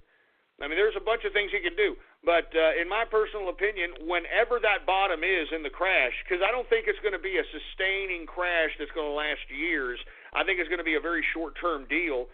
But it'll be a great opportunity for you to scoop up blue chips and dividend-based stocks. So I think either or is the answer. I mean, cash, at least you have your cash on hand. If you could somewhat put it in something that could get you at least some level of percentage of interest but gold, putting that much in gold, I'm not really too sure. You run the risk of potentially having the investors being skittish in the gold markets and leaving, or the CME group, once again, raising margin requirements or something of that capacity and lowering the price. So, you might want to just maybe diversify when you sell off in cash. There's a variety of different methods to be able to hold different financial instruments to be able to liquidate during a crash. So, in my view, I think that, you're better off doing one or the other or a mixture of both or a combination of other factors so that when the crash happens, it'll be very easy for you to liquidate the things that you have holding and be able to go right in and start buying up blue chips. I think you're thinking very, very smart. And as far as I'm concerned, either choice. I mean, it's really up to you. It's either choice, but I think that you run less risk with the cash. You run slight to modest risk with the gold. Does that answer your question, sir? Yeah, it does. And these stocks are in British Petroleum too. So do you have any? Do you think that they'll rise over like the next month, or do you think it's better to liquidate them as soon as possible? Well, I think that they'll rise within the next month. I mean, obviously, because oil is raising because of OPEC's cut in production, for the short term, I think that BP would probably do decent. I mean, doesn't BP give a dividend as well? Yeah, but it's like right now they're about $34 a stock right now, but they only the dividend last time was only 60 cents, so it's not really high in margin. I see. So, in my personal opinion, I personally believe that it should go back up. I see BP at least going up to about $40-something here in the short term because of the supply factor. And because, I mean, BP is a European company. They specialize in the Brent crude market, and the Brent crude market at this point in time is about 54 and change. But those profits aren't going to be reflected and possibly until maybe the fourth or first quarter of next year. So I think you got some time to potentially hold on. But if the market does crash before then, you could potentially see the market crash in that stock, even though the stock could be profitable. But then again, remember, these investors are fickle, man. I mean, they could see profitability in BP and just go right into it because based upon the oil shortage. But then again, we've got the factor of Donald Trump wanting to open up oil exploration and production in America. So there's a lot of factors to factor in there. Do I think that it'll rise here in the next 2 to 3 weeks? Absolutely. But I would try to make a plan to try to exit out of there so that you could take whatever profits that you got there and either wait for the next crash or just start making moves now and other money-making opportunities, sir. All right, yeah, thank you very much. I was thinking around the end of December liquidating because I think that's probably when it's going to be a high margin and what is it? I'm having a blank here, but I'm getting a little bit starstruck. But I was thinking, sell it off by the end of December, early January, so that way I can get at the highest point before the crash. Is that sound like a good strategy, or? I would try to. I mean, I don't know about the end of December because remember, the Federal Reserve is going to make a decision on upping the interest rates around that time. So you might want to calculate your exit between the fourth quarter earnings or the last of the third quarter earnings and the raise in the interest rates of the Federal Reserve. Because in my opinion, if the Federal Reserve does raise interest rates more than 1.5 points, you're going to see some retraction in the markets. You're going to see the dollar. And you see, this is where maybe holding cash may be profitable because if the Federal Reserve does cut in or just raise interest rates 5-10%, then the value of the cash that you're holding just went up dramatically. So it's a variety of different factors, a variety of different plays that you can play here. But I think that you're in a very good position, sir, and I think that you should culminate a strategy around the different potentials so that if one goes bad, the others will supplement the potential downfall in that particular segment in which you thought that potential profitability could happen, but you were wrong. That's why diversification is everything, man. And I think that you've got enough stock to diversify in a lot of things. Oh, yeah, thank you. I mean, I've already taken a lot of your time, but, so a lot of the listeners might like this. Do you have any recommendations for diversification? Like, I mean, obviously there's gold and maybe other precious metals, but is there anything else I could do? There's a variety of things that you can do, sir, and in my opinion, I think that you should just do a combination of a variety of different things. I mean, you could, buy some bonds, which is a very, very safe bet. You could invest in foreign currencies, which I believe the safest way to do that is via Bitcoin, which is something to entertain. I think that you should look into other markets in which you've got the consumer going after. Believe it or not, I mean, I know this sounds silly, but you just got to think where the money's at. I mean, the tennis shoe market, believe it or not. Can you believe that? Freaking sneakers. You got idiots paying $2,000-$3,000 plus for freaking sneakers. I mean, you just have to look for plays like this, sir, to be able to, say, okay, I think I know where to get something like that on the cheap and be able to sell that on the high. I mean, buy low, sell high. I mean, that's all you have to do. You got to think like a capitalist. Anyway, do you want to give any shout-outs, or you want to, give a Twitter, your Twitter handle or anything like that out, sir? Yeah, I want to give a shout-out to you, Ghost, who makes this show possible. I don't think anyone's ever done that. But, yeah, thank you for giving us 3 hours of your life every day. I mean, I listen to the show all the time. I actually listened in 2012, and I didn't realize you came back on line until a few weeks ago, so I'm glad you're back, man. Hey, thank you for tuning in, and I appreciate you for finding us once again, man. I know that I took a hiatus because, to be honest with you, at the time I was getting some heat from a variety of different federal authorities, not just from America, but from other countries, and I just wanted to live some life a little bit, and I did. Believe me, I had a great time during the time off of my show, but now I'm back, and I think that I'm full throttle for the long term at this point in time, because I think at this point in time, this is the right time to be able to facilitate these capitalist ideas, and I think it's the right time for people to receive them and use them and make their lives better. And not just here in America either. Because of the advent of the internet and because of this show, I can be able to just convey these ideas to people throughout the international community, and they are being accepted. Because, folks, everybody wants to be control of their life, man. Everybody wants to be an individual. I mean, those that don't, well, then maybe they should be, I don't know. I mean, maybe they should be put off somewhere else in the government areas. Maybe we should cordon off government lands and put the folks that just completely do not want to make a contribution to society and just want to turn perfectly good food into crap, and just eliminate them from civil society. Because in essence, folks, that's what we all want. We want civil society. We want to be able to walk the street at night without the threat of being robbed, without the threat of being raped, without the threat of being assaulted. And that's what we all want. That's what we are trying to get to. And to be honest with you, if more people had jobs, if more people had money in their pocket, if more people had something to lose, I don't think that we would see the type of crime that we've been seeing here in the past 8 to 10 years. We wouldn't see the type of degeneracy that has been embraced on a mass scale in America that we've seen in the past 20 years.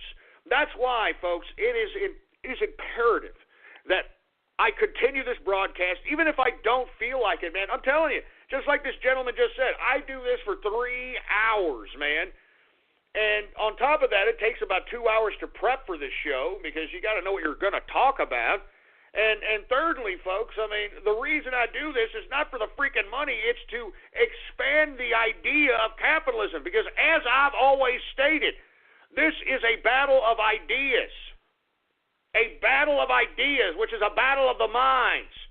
And that's what I am doing here, even if it's just a small amount of people. Because if you change the minds of the small amount of people, they will have the intellectual curiosity, the ambition, and the know-how to be able to change things as a mass.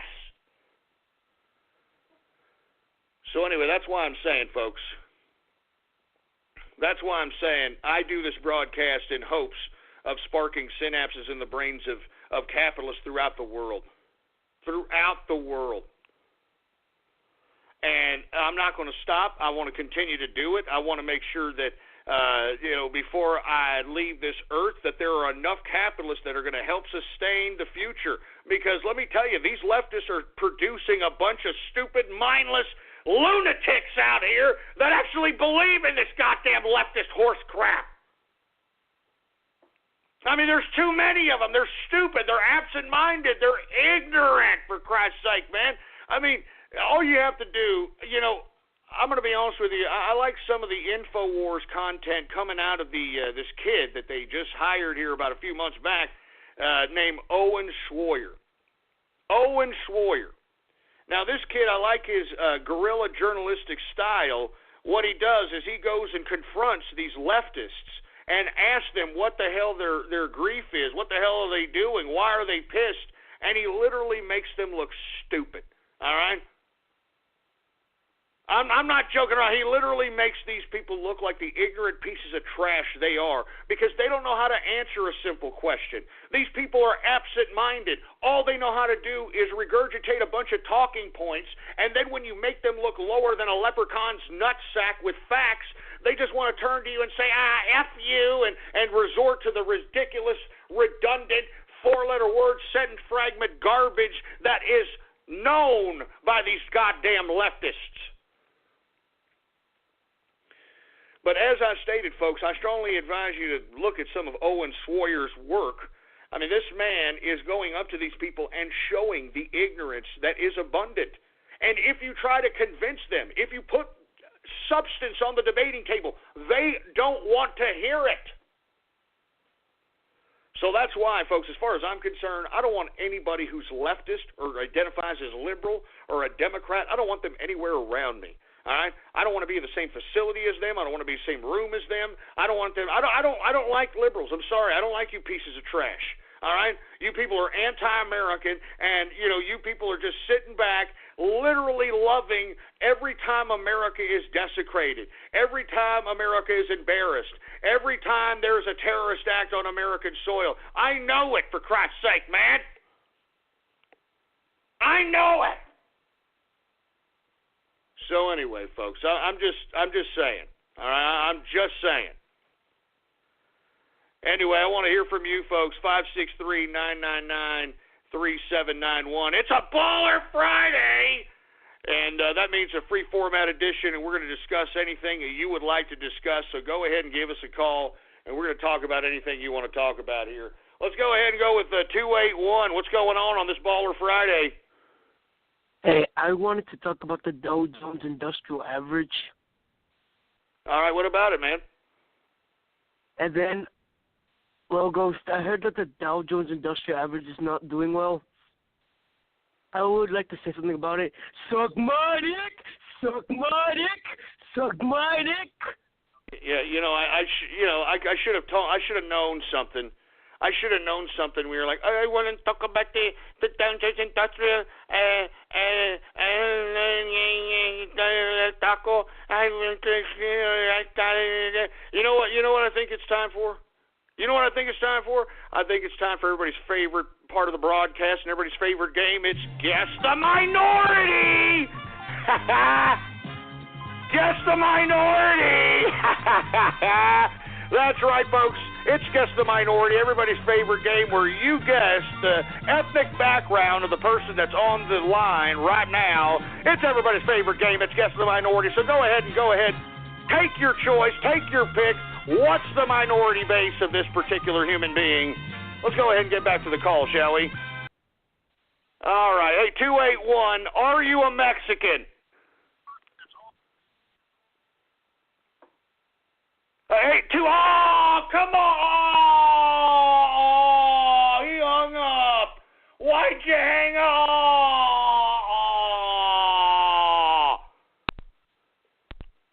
Call him back, engineer, for Christ's sake. Call him back!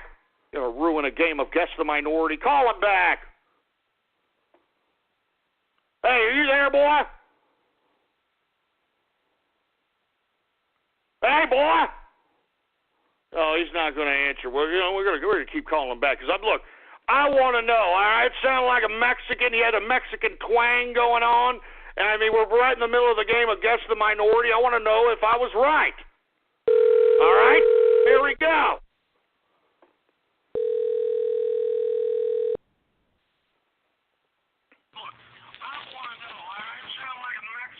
Hey, are you Mexican? I'm a spy.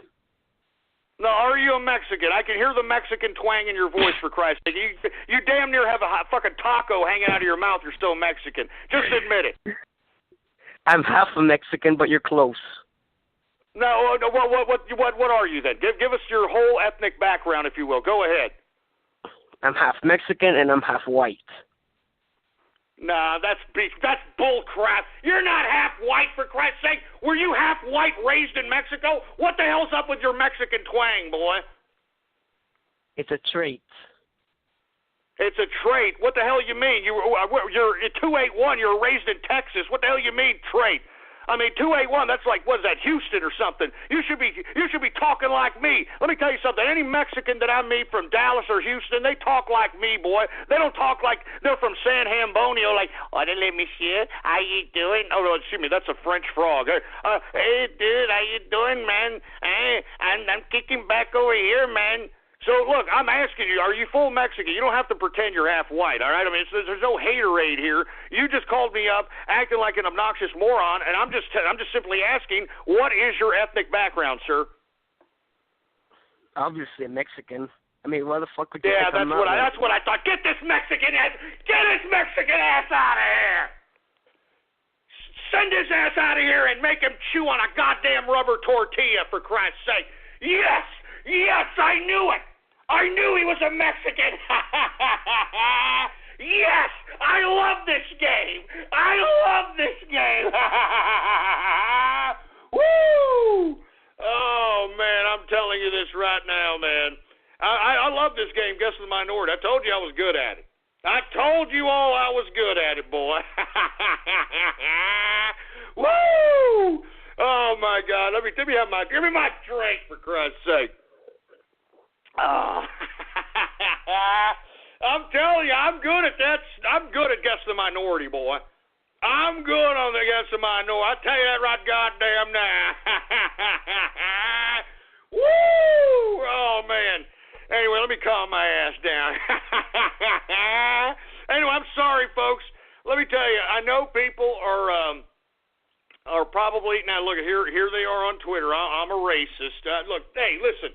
I'm not a racist, all right? I'm a melting pot of friendship, all right? I happen to have a whole bunch of friends that happen to be black, all right, baby?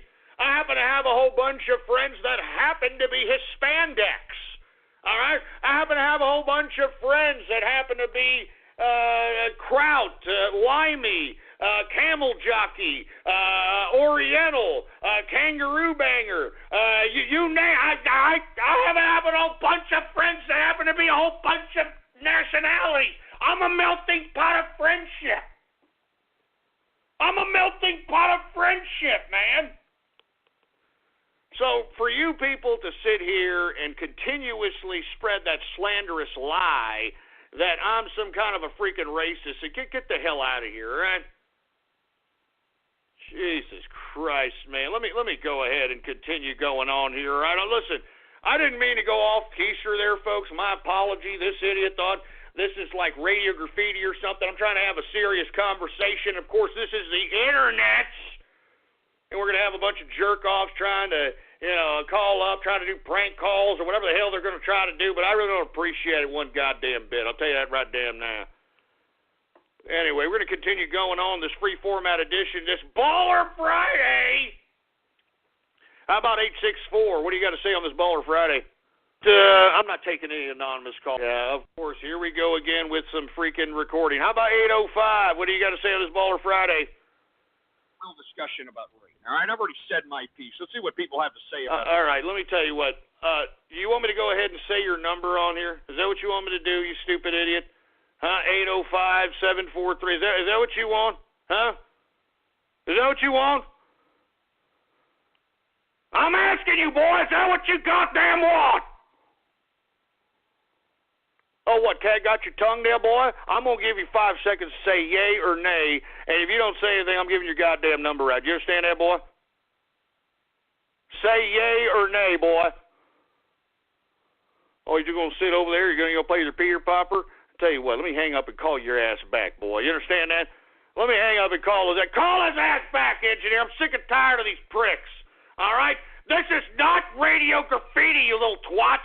And you keep doing this, let me tell you something. You keep doing this, I'm taking a list, all right? And I'm going to call this on Christmas Eve, just like I did that one broadcast. And let me tell you, I know your ass is going to be home, and it's probably going to be your mommy that answers the damn phone, and me and her are going to have a damn conversation, boy. Call him back. Hello. Hello. Son of a Please state your bitch. name after the tone, and Google Voice will try to connect you. Oh, it's Google Voice. Hey, shove it up your clogged up pooper, you dumbass milk lick.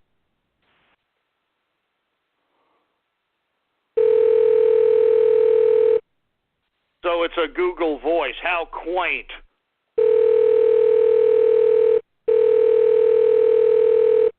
Yeah, that's why you don't want to even pick up his Google Voice. What a fruit bowl.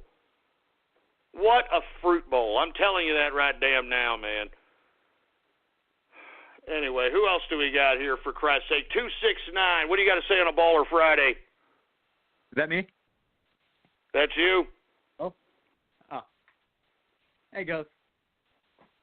What's up? What do you got? What's going on, man? What do you want to talk about? I actually have a question for you. What's going on? So I live in Michigan, right?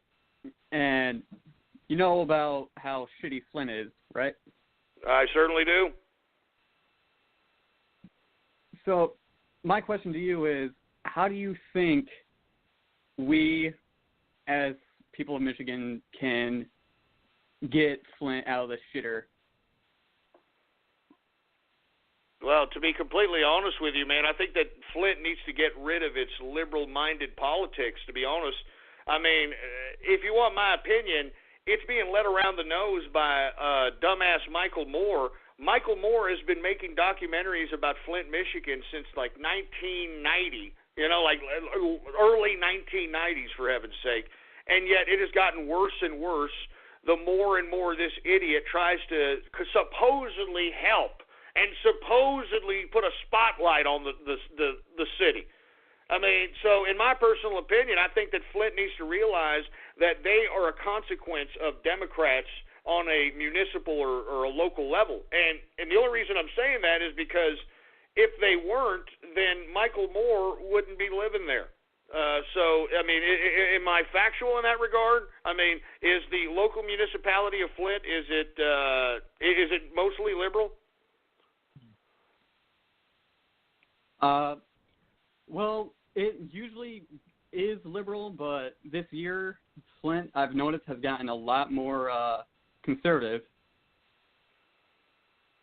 Well, I hope they do, because let me tell you, ever since, I mean, do you remember that Flint, Michigan documentary by Michael Moore back in the early 90s? It was like 95, 94. Do you remember that? No, I haven't seen it. I think it's called Mike and Me, I believe it's called. I think it's called Mike and Me, if I'm not mistaken. I honestly have not seen much of Michael Moore's documentary. Yeah, anyway, this guy was putting a spotlight on Flint, Flint, Michigan at that time, and supposedly he was going to have this quest to save the city of Flint. What happened to that? I mean, this is what I'm talking about. That's that's the byproduct, I believe, of why Flint is in the current position that it's in, is because they have a bunch of incompetent Democratic corrupt leaders that use the poverty of that city to fleece the city. I mean, that's what's happening here in San Antonio, Texas.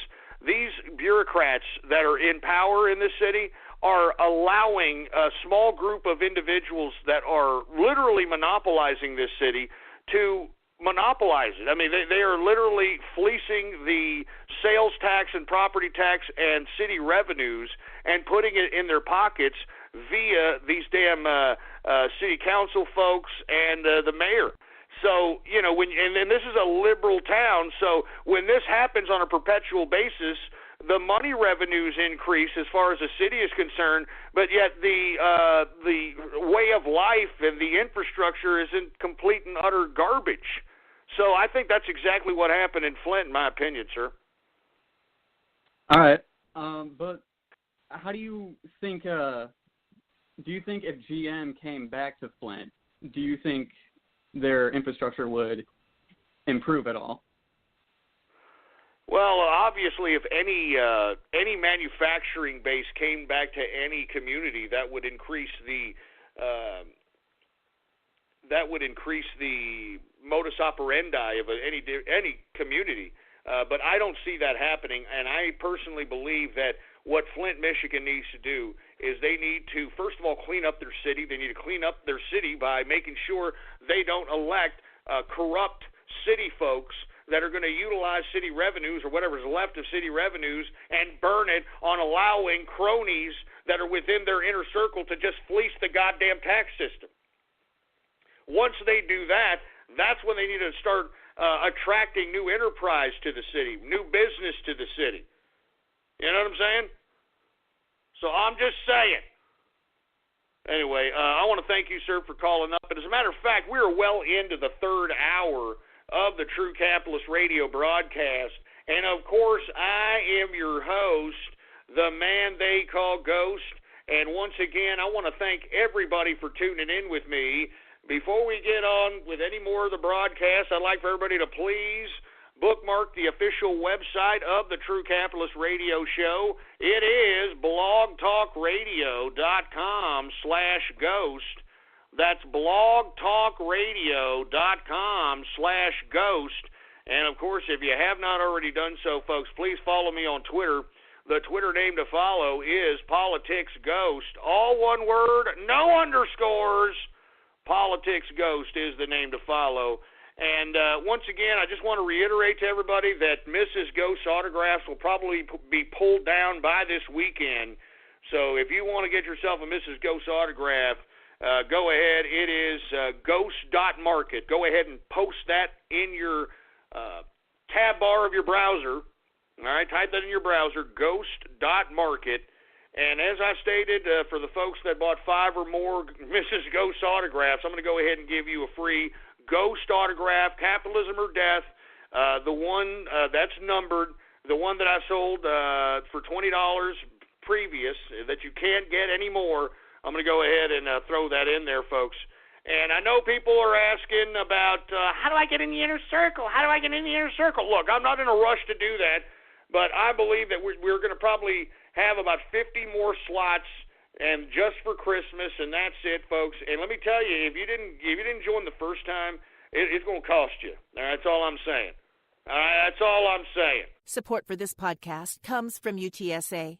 UTSA's graduate school has a top-tier program for your field of study and offers outstanding opportunities for hands-on research and scholarly publishing. The academic community of UTSA features a world-class faculty, a professional development center, and mentoring programs to contribute to your future success. UTSA, the University of Texas at San Antonio. Visit utsa.edu/graduate to learn more or apply.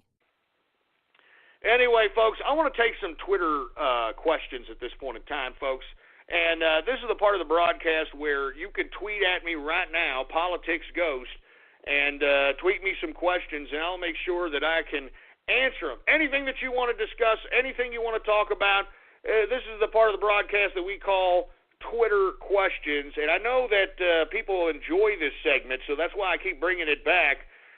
So once again, go ahead and tweet at my Twitter account, PoliticsGhost, and ask me any questions you like. What are my thoughts on Pink Floyd's album, The Wall? I think it's all right. I mean, I think it's decent. All right, I don't like the movie. I think the movie The Wall was a completely overrated cinematic piece of crap. But no, other than that, I mean, it's all right. It's all right, for Christ's sake. Anyway, what's your opinion on President Trump pick for Secretary of Defense? I love it. Are you kidding me? We need some badasses out there. You understand what I'm talking about?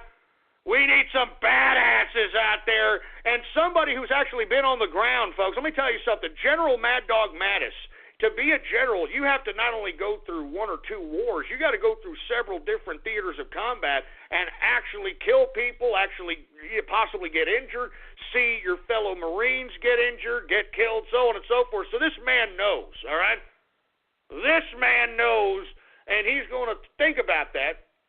He's going to think about that as he potentially deploys any potential military operations in response to any kind of belligerence in the international community. What's the most questionable tax deductions you have ever claimed? I'm not going to say that, for Christ's sake. That's the IRS just waiting, man. He's just waiting, for Christ's sake. Is it smart to invest in Texas Instrument stocks for beginners? I don't know about Texas Instruments. I'm not too familiar with the stock itself, so I'm not going to answer that question. Can you provide a source for Buddhists being Satanists?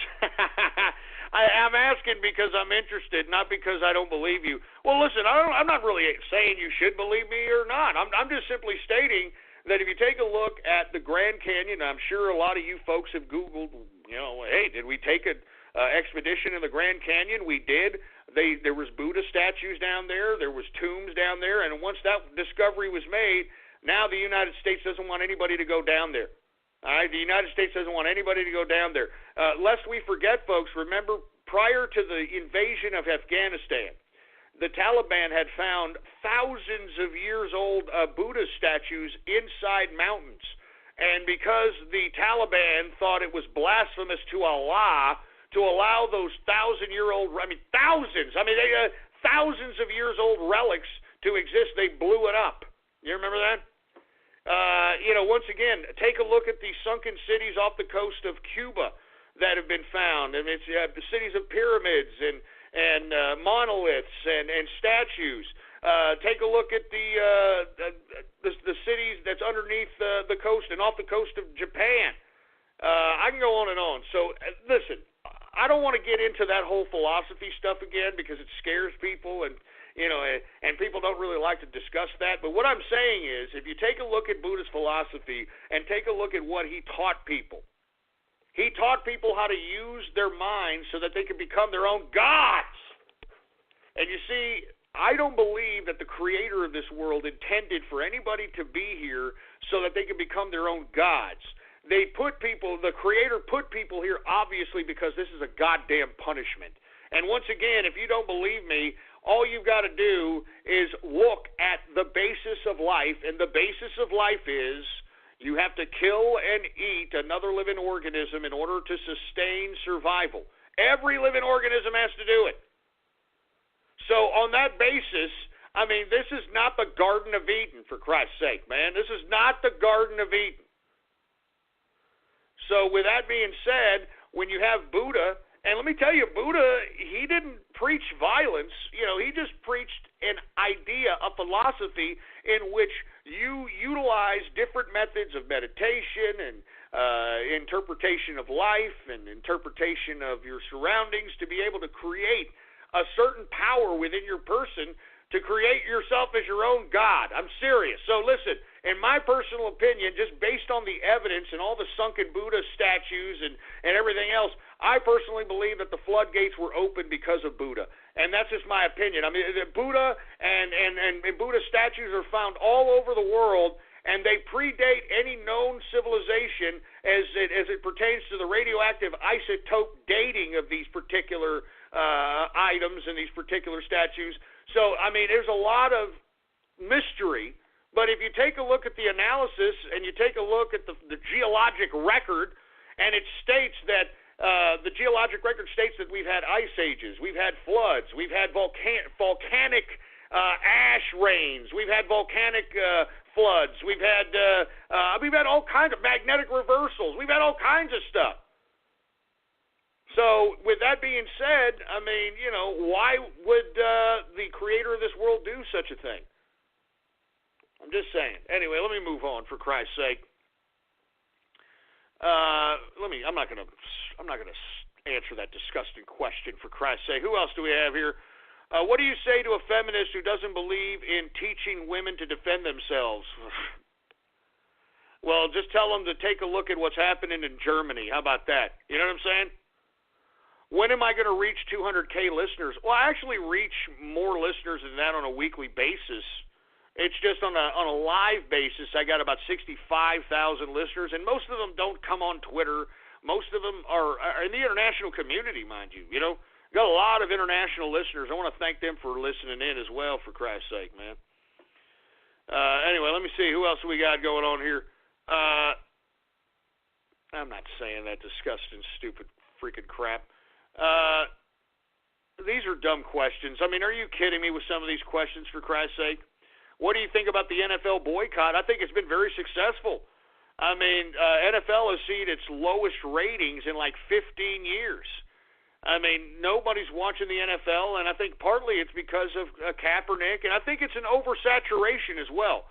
I mean, I think the NFL's starting to realize this, and they're going to get rid of Thursday Night Football, which I think is a good idea because they've just saturated just too much of the sport. Too much of the sport. So, that's just unfortunate. That's just the way it is. Let me see here. 65,000 listeners, and yet 300 people retweet your tweets. Hey, idiot, I'm telling you, not too many people like Twitter, all right?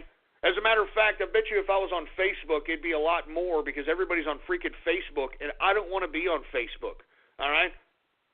I'm serious, man. Not too many people are on Twitter.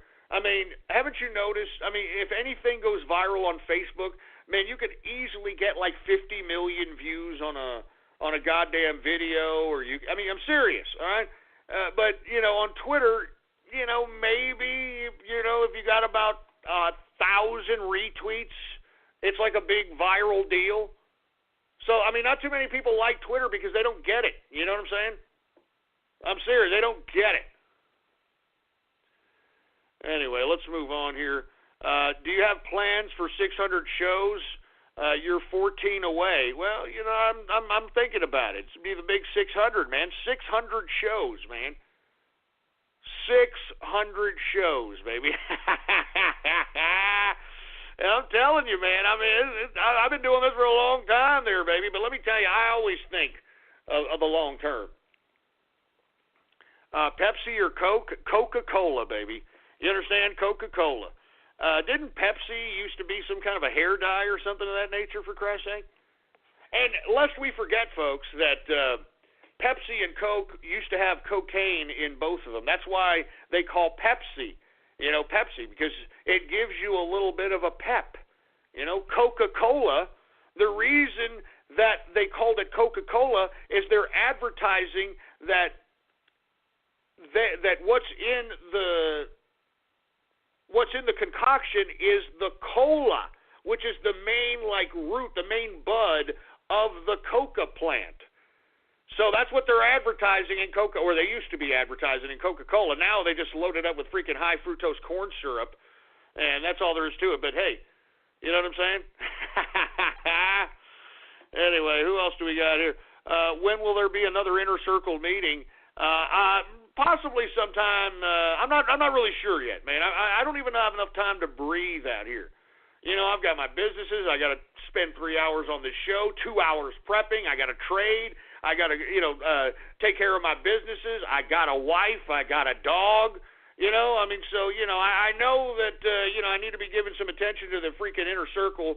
But bear with me, man. All right. I mean, as the holidays approach, I'll be able to have a little bit more time, but just kind of bear with me on this, man, because I'm telling you, I mean, I got a lot on my plate, man. I'm an independent businessman.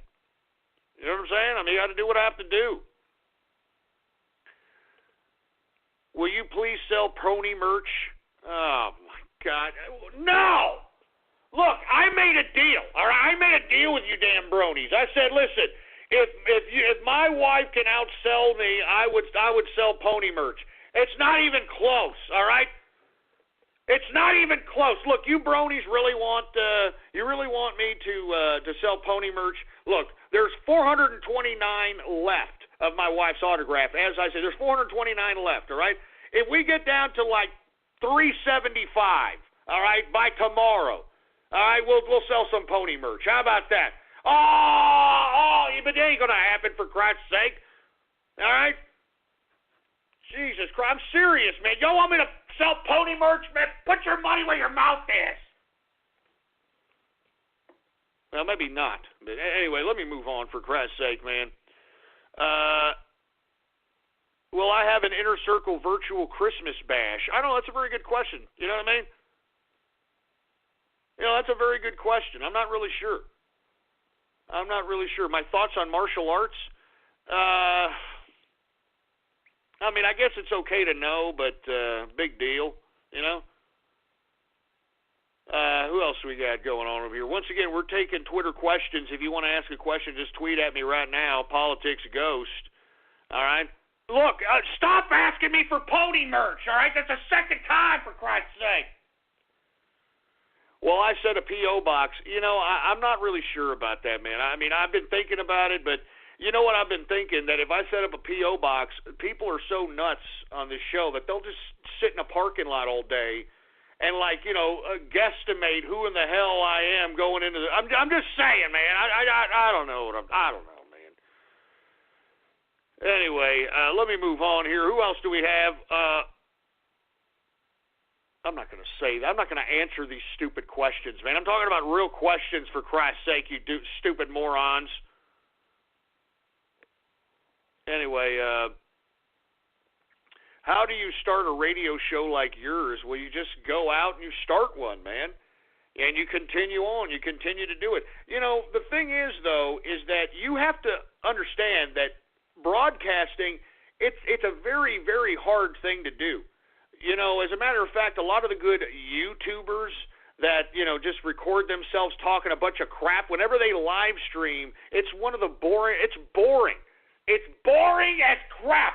And the reason is, folks, is you got to keep the damn conversation flowing.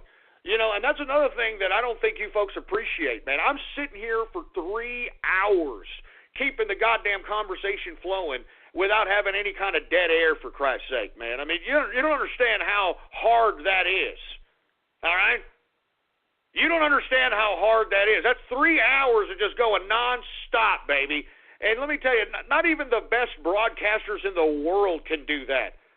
Most of these people leave dead air. They say one thing, and then they stop, and then they say something else, and they stop. I mean, no, I go full throttle, baby. You understand what I'm talking about? 3 hours broadcasted. Anyway, more on how much you learned about Milton Friedman and his influence to you and other economists. Well, Milton Friedman obviously is one of the godfathers of capitalism, probably one of the greatest articulators of it. Thomas Sowell is another one. There's a few of them out there, man. There's a few of these economists now that are capitalistic economics in their philosophy, while at the same time giving some kind of legitimacy in the intelligentsia. Because you see, even though Milton Friedman was a minority within the scholarly realm, he was still there. And they still had to take him serious. I mean, remember, this guy came out of Chicago, University of Chicago. I mean, those are freaking Fabian socialists now. So the man is a devout capitalist. And the reason I like Thomas Sowell, because Thomas Sowell was his protege. And let me tell you, if you have not heard or read these people's works, I strongly advise you to do so. I strongly advise you to do so. All right? Anyway, what kind of guidelines do you have for people trying to expand their own company? I would just wait until next year, first and foremost, so you can have a new fiscal year and a new tax year to basically tax plan from. But I also caution you about expanding too much. The biggest failure of most businesses is that they expand rapidly. A lot of restaurateurs do this. They get themselves a little location somewhere, and because the little location gives them the intimate opportunity to not only be personable with their customers, but to also make better food. Because when you only service a small real estate location, you can put more emphasis on the taste of food. That's why usually when you see a new up-and-coming restaurant place, it's usually small, and the smaller ones taste great. And when they expand, typically restaurateurs expand like this. And let me tell you, it never fails. I have met countless ex-restaurateurs that have done this 1,000 times, man. It never fails. That's why I've been very, very hesitant to get in the food business. But they'll get a small locale, and they'll start making a fortune. And I've told people this 1,000 times. I've told them, like, when they're in the midst of their success in their small business, in their small restaurant locale, I tell them, why are you expanding, man? Why don't you just facilitate what you have, possibly raise the price of the food? Because, man, if you've got people waiting in line at your location, why even bother to expand? I mean, the restaurant industry is fickle. I mean, there's just so much competition. So you burn the customer once. I mean, if you make the food bad once, if a bad waiter does something bad to a customer once, they're gone, man. So that's why I strongly advise everybody, do not overexpand quickly, all right? And if you're going to expand, you make sure that you have the ability to sustain whatever potential losses that you're going to incur for the first several, if not 6 months. Anyway, do you have any advice for people who want to get their books published? Well, there's always self-publishing mechanisms, I mean, it's very easy to publish a book on your own now and sell it in the Amazon marketplace. Very easy to sell it in a variety of different areas, put it in Barnes & Nobles. There's a bunch of on-demand print presses out there. I think you should Google on-demand print press so that you could basically, if you've got a manuscript ready to go, you just kind of upload it. You may want to, pay somebody to give you a decent cover for your book, and all you got to do is either sell it online, or if you want to, which, to be honest with you, and this is a tip for all you writers out there, okay? If you really want to truly be a writer, and you want to be a creative writer, you want to make money on your writing, books, poetry, short stories, fiction, nonfiction, what you got to do, and if you want to do this, and you listen, when you invest in yourself, this is what you got to do. You got to invest in yourself. Go to one of these on-demand printing boutiques in which you can just upload your manuscript, upload your cover of your book, get it printed, get in a barcode. Make sure to get it published in libraries and so on and so on. Because you can do this. I mean, there's services that literally you pay a certain amount of money, they'll do all this stuff for you. And then what you do is you want to invest in yourself. Now, I'm assuming that you have enough money to basically fund your own operation as an independent author. But what you do is you purchase maybe about 1,000 books. All right, if you can't afford it, 500 books. And what you do is you call up each and every one of these bookstores. And let me tell you, bookstores are starting to come up again. All right, I know that we've had this explosion in ebooks, but people like the relic of the book. People like the physical the actual representation, the physical book.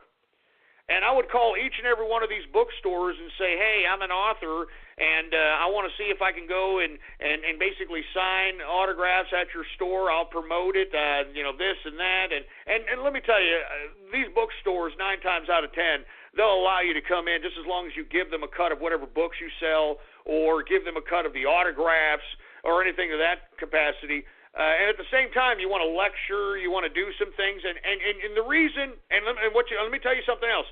If you make a deal with a bookstore to do this, because you're giving them a cut of your books, because you're giving them a cut of a potential autograph, you want them to be the MC or the master of ceremonies of whatever you potentially do as a bookseller, whether you're going to lecture, whether you're going to take a Q&A, so on and so forth. So, and listen, this is just the same way as a rock star or a rap star or somebody in the entertainment industry would have to do.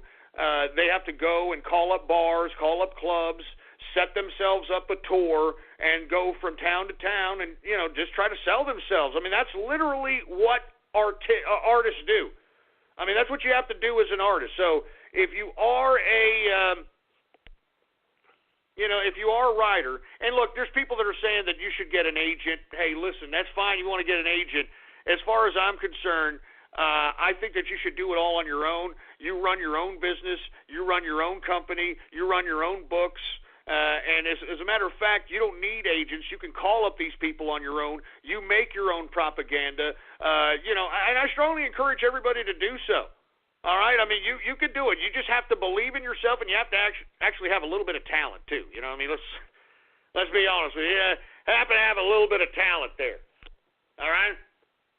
Support for this podcast comes from UTSA's Graduate School, featuring a world-class faculty, mentoring programs, and a professional development center to contribute to your future success. The University of Texas at San Antonio. Visit utsa.edu/graduate to learn more or apply. Danny, I just figured out that if I switch to Metro PCS, I get 2 Samsung Galaxy phones free. Cool, Dad. And I could be a super dad with 2 free Samsung Galaxy phones and call myself Double Galaxy Man. Or you could give the second phone to your sidekick. Yeah, I guess I could do that. That's right. 2 free Samsung Galaxy On 5 smartphones are all yours when you switch to Metro PCS. Metro PCS. Wireless figured out. Coverage not available in some areas. Sales tax not included in phone price. Excludes numbers on the T-Mobile network. See store for details and terms and conditions. Anyway, folks, let's continue on here. I want to hear from you. You want to ask me a question, go ahead and tweet at me, all right? I mean, some of these people are just freaking saying stupid crap, and I can just tell the people that are saying stupid crap, I mean, they're going to be shining our shoes here in about 2 years or so, 3 years. I'm telling you, you people that are sitting here asking me stupid, dumbass crap, you people are going to be shining capitalist shoes, boy. You're going to be shining capitalist shoes. Jesus Christ, you're going to be shining capitalist shoes, boy. I'll tell you that right goddamn now. Anyway, if you want a question asked, go ahead and tweet at me once again. Politics Ghost, all right, is the name, Politics Ghost, if you want a question answered here. And unfortunately, we're having a bunch of idiots, talking a bunch of garbage on here, asking a bunch of dumbass questions. So I'm trying to skim through the idiots and, try to get to some freaking, some serious questions.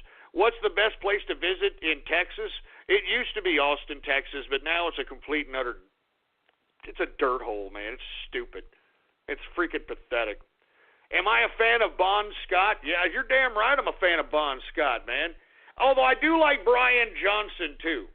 All right, I do like Brian Johnson, but Bon Scott actually lived the lyrics. You know what I mean? He actually lived it, for Christ's sake, man. So I like it, man. I'm telling you, I like he actually lived it, man. I mean, he lived it. Anyway, who else do we have here? When was the last time you've been to the movies? Ah, jeez, I hate the movies. I freaking hate the movies. I hate being at the freaking movies, man. You know what I'm saying? I mean, man, aside from having to be around a bunch of stupid, imbecilic idiots that I don't want to be around, you got people talking, you got people yelling at the freaking screen, for Christ's sake. I got to pay $15 for a small popcorn. I got to pay $10 for a Coke. I mean, if I want some freaking sweet tarts, I got to drop $6. I mean, are you kidding me? Good God. Do you play any instruments or have any musical talents, and what's your favorite type of music? Well, first of all, I like all types of music. I'm a very eclectic, I have very eclectic musical interests. And as far as playing musical instruments, I can play a few instruments. I don't really want to get into what instruments I can play, but, it's one of those things that you do, to pass time or to get the creative juices flowing, so on and so forth. What do you think about small utility robots like vacuum cleaning robots? I like them personally. I just hope they don't get too autonomous, and they start trying to vacuum us out of the freaking, you know what I'm saying, right? Trying to take us out. But I actually like those types of utilities. I mean, let me tell you, I don't like vacuuming, for Christ's sake, so you just put the damn robot on, vacuum the damn freaking, vacuum the floor. Anyway, folks, I'm going to take a couple of more questions, and then we're just going to go ahead and move on with the broadcast, I guess, because a lot of these people out here are just, are asking a bunch of dumbass questions. You know what I'm saying?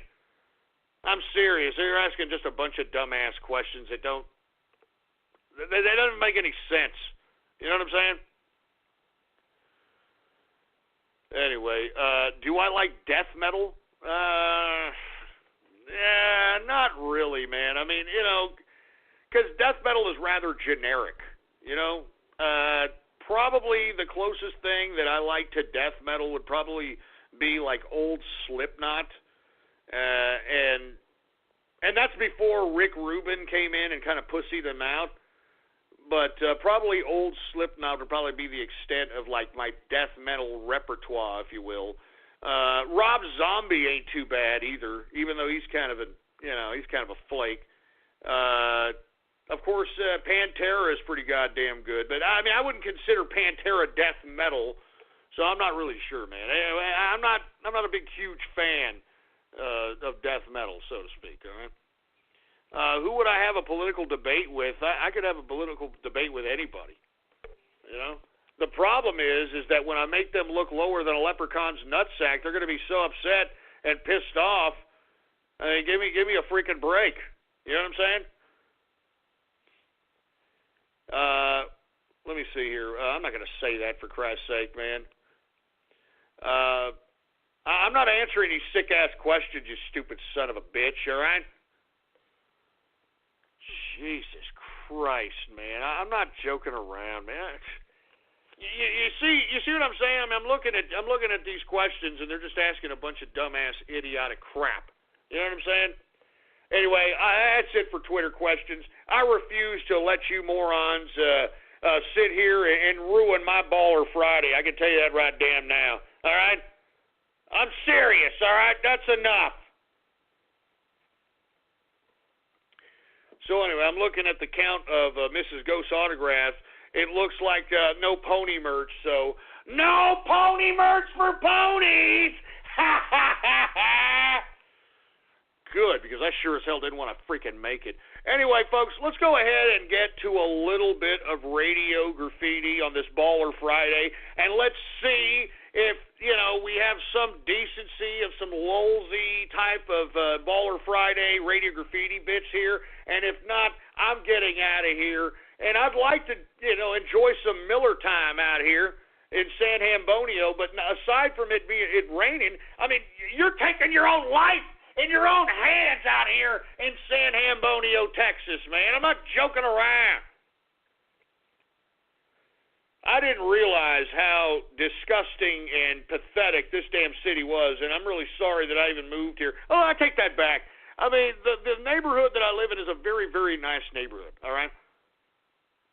I'm serious, a very, very nice neighborhood. So I like the neighborhood that I'm in.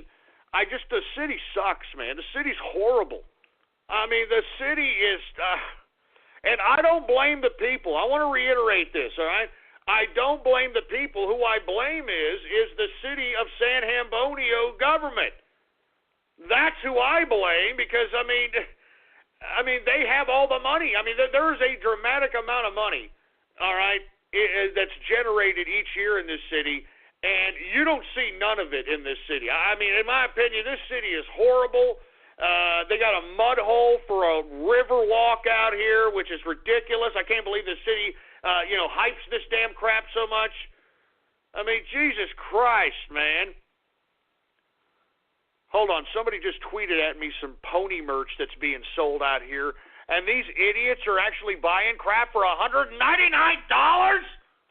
Are you kidding me? Are you actually serious? Y'all are buying crap for $199? Oh my God! Give me a break. Anyway, look, that's enough. I don't really care. Anyway, look, we're getting to everybody's. Well, I don't know if it's everybody's favorite part of the broadcast anymore, but I'm talking about radio graffiti. That's right, folks. Radio graffiti, the part of the broadcast where the spectators become a part of the spectacle.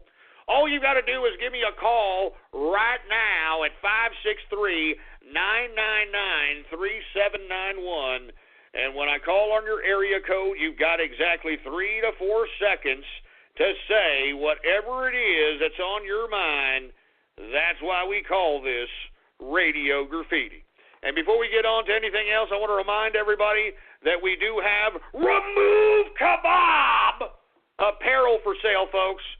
That's right, Remove Kebab apparel. All you got to do is go to my Twitter account right now. The Twitter account is Politics Ghost. All one word, no underscores, Politics Ghost. And click the pinned tweet on my Twitter account. Click the pinned tweet on my Twitter account and get yourself Remove Kebab shirts, for Christ's sake. As a matter of fact, folks, this is actually becoming rather popular, so I wouldn't be surprised if you start seeing this shirt out and about right now. I'm telling you, it's becoming really, really popular out here. Remove Kebab. The remove kebab is written in Russian-style lettering, and you've got a kebab stick with no kebab on it. And, of course, folks, once again, you can click the pinned tweet on my Twitter account if you want to get yourself a remove kebab apparel, baby, all right? Now, with that being said, engineer, do we have any Radio Graffiti calls to be had, engineer?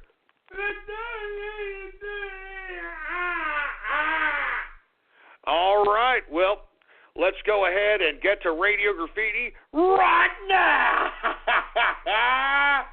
That's right, folks. Let's go ahead and get to Radio Graffiti. And oh, wait a minute, hold on just a second. I want to thank King Undead. Here's a pyramid off of Antarctica.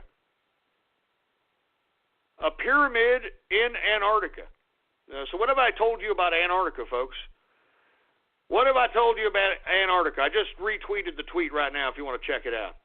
Anyway, let's go ahead and get to some Radio Graffiti calls here, all right, folks? How about 352 Radio Graffiti? Dude, another collab call from these goddamn bronies. They all want Ghost's wife to host the show instead. They're not supposed to do the collab. We are supposed to do it. If we want Ghost's wife to host the show, it should be our request, not theirs.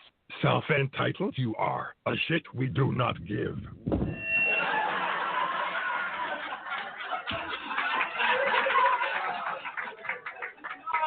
Whoa! I think that was an anti-brony splice there, boy. Anti-brony splice. And look, you people on Twitter, you bronies on Twitter, you can keep wanting pony merch, but look, I'm going to tell you this right now, all right? You get down to I'll make it even easier, all right? You get down to 375. Get it down to 385 left. And we'll get pony merch. All right, I'm gonna take Mrs. Ghost autograph down tomorrow night. But if you get to 385 left, I'll make a pony merch. But you know what? Y'all ain't gonna do it. You want to know why you ain't gonna do it? Because I know you bronies.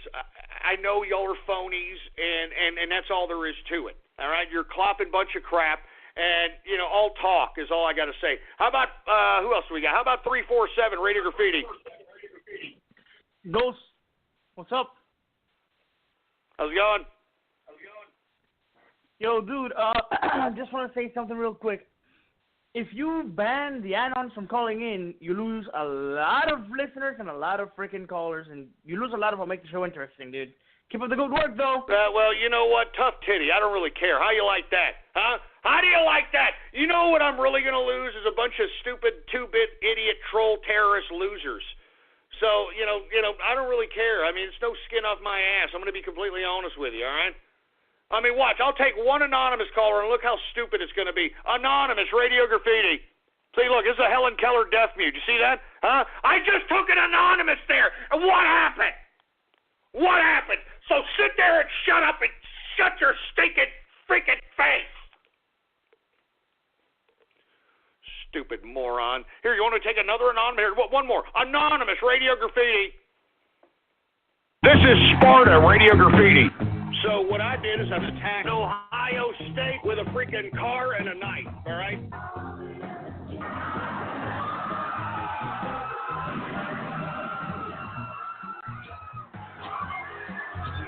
Yeah, real funny. You see, that's the kind of crap you get on the anonymous calls right there, all right? How about 619 Radio Graffiti? Hey, what's up, Ghost?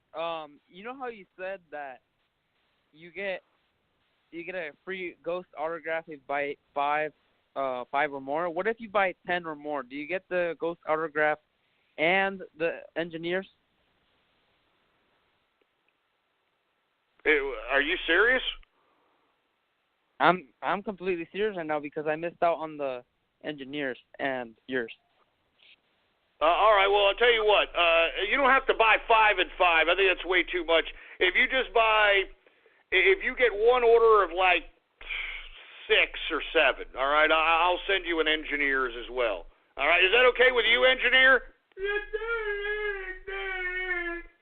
All right, does that answer your question there, Asho? Yeah, for sure. All right, man, no problem, and I'll be happy to do that. No problem. All right. Well, wait a minute. By doing that, wait a minute, Asho. Hold on just a second. No, he hung up. Wait a minute.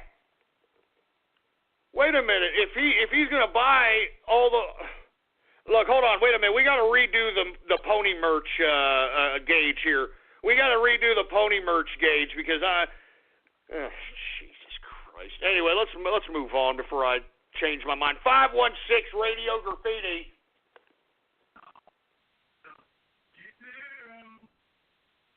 Oh, great. We can barely hear you stupid moron. How about, Jesus Christ, 808 Radio Graffiti? Yo, those Minneapolis here, man. What's going on, Kahuna? How you doing, man? Oh, doing fine, man. You know, I'm over here, making capital, capitalizing on my business over here. I'm working on my farmland over here, even though it's freaking rainy and starting to look like the freaking Mekong Delta. So, is it raining over there, too? It's raining over here in San Ambonio. How's the rain out there? It's not even just rain. It's freaking hailing over here. I mean, I got all kinds of hail. Hail? Are you kidding me? It's hailing out there? Oh, yeah, it's hailing over here, man. And even hailing like the mountainsides getting a little bit lower. Unbelievable. Hey, thanks a lot for calling, Kahuna. I just want to get to as many callers as possible. Stay dry and make sure you don't get hit with one of those hail, those hail pellets out there, man. How about 213 Radio Graffiti? 732, you're on the air. Hey, brother, when's the next clan meeting? Hey, we're doing it tomorrow, and I'm going to make sure that justice prevails, all right? I love the show. Keep up the strong racism. That's what it's about, all right? Woo! You son of a bitch! I never said that! I never said... You son of a bitch! Oh, folks, that's a splice! I never said that! I never said that crap! That's a splice! I never said that before, you son of a bitch! Jesus Christ, give me the freaking mic! Give me the mic! I never said that. Jesus, I know you idiots are trying to ruin my goddamn Baller Friday, and I really don't appreciate it, you sorry sacks of crap. I really don't appreciate it. 425 Radio Graffiti. Hey, Ghost, wouldn't you really love a Ted Cruz and Mike Pence partnership for presidency? And if they were... No, I don't. And why don't you sound like a little bit more manly when you call up here, you stupid fruit bowl? How about 617 Radio Graffiti? Hey, Ghost. What's going on? Not much. How about you? I'm just eating out at Comet Pizza right now. Oh, yeah? Did you take your little brother really and sister, good. too? Really good. It's cheese pizza's aged 5 years. Oh, really? Hey, you want me to give your number out so maybe somebody can join you? Yeah. Yeah, okay, go ahead. 617-823. You want me to give it out? I don't fucking care. Okay, 823-6816. He's, you need some help, whatever he's doing. So go ahead and give him a call and help him out, somebody. All right, since he gave us his okay that he wants to go ahead. He didn't care. How about 609, Radio Graffiti? Dork sweet Radio Graffiti. Trump, you stick a goddamn dick up your ass. Because it happens to be one of the strongest assets. I'm going to do it. Oh, yeah, that's it, baby. Communist. Yeah.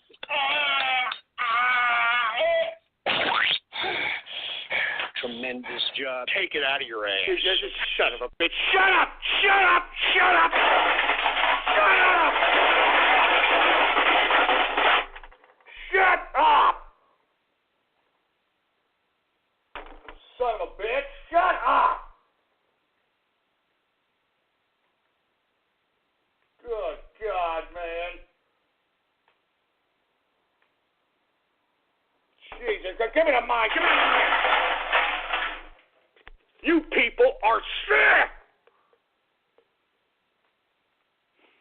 You people are freaking sick, man. Look, I'm gonna take one anonymous call. All right, ass cracks. Anonymous Radio Graffiti. I don't mind big, beautiful Mexican bitches coming into this country. That's what's happening, whether you like it or not. Shut up. Donald Trump didn't say that, you stupid moron. Anonymous Radio Graffiti.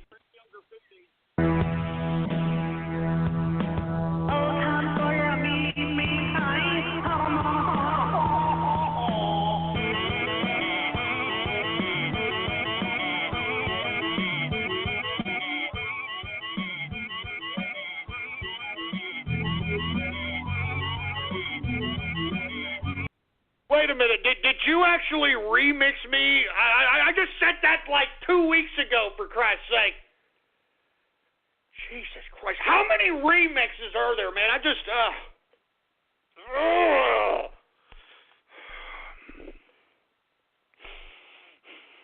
Son of a bitch. Freaking 954 Radio Graffiti. SurgeRadio.org. SurgeRadio.org. Where the hell you been, for Christ's sake? You still have that website up and running, for Christ's sake? Good God. Yeah, and at the same time, go ahead and DDoS that. We got it. 813 Radio Graffiti. Yo, Ghost. My name is Moon Meniman, about to trust a rock. These clopping little bronies ruining Radio Graffiti all the time. Their unoriginality almost makes me beg for goofy bone. These stupid pony knockoffs of better trolls, this I can't condone. These bronies ought to get kicked across the street, crying to their pony gods as I drop my sick-ass feet. You can take your Fluttershy. Well, obviously that's an Obama phone moon man that's not too happy about bronies, and I don't blame him. 863 Radio Graffiti. Ghost, this is Tough Guy's favorite pillow, body pillow guy. How about you lay down on my body pillow tonight with Tough Guy? It'd be totally legit. Yeah, just shut your stupid fruit bowl ass up, all right? Anyway, folks, if you're listening in right now, it's your first time listening in. This is the True Capitalist Radio broadcast, and this is Radio Graffiti. Give us a call right now, 563-999-3791. And when I call on your area code, you got exactly 3 to 4 seconds to say whatever it is that's on your mind. That's why we call this Radio Graffiti. Anyway, let's get back to the calls, folks, and see what we got going on here. Jesus Christ. We got, how about 727 Radio Graffiti? We got the Disco Waffle Radio Graffiti. Yeah, I'm going to go ahead and play this vibrator right now.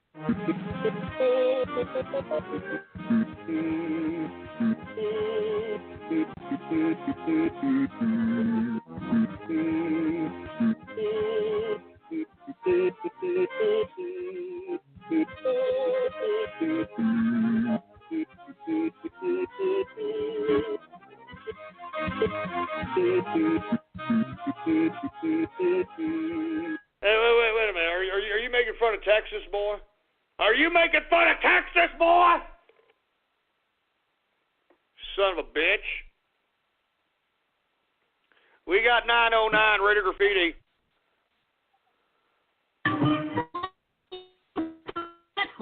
This time. Unfortunately, we can't even understand you because you're stupid, dumbass Obama phone, for Christ's sake. Look, I'll go one more anonymous, okay? Anonymous Radio Graffiti.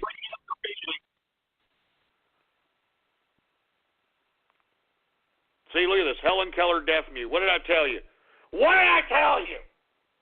973 Radio Graffiti.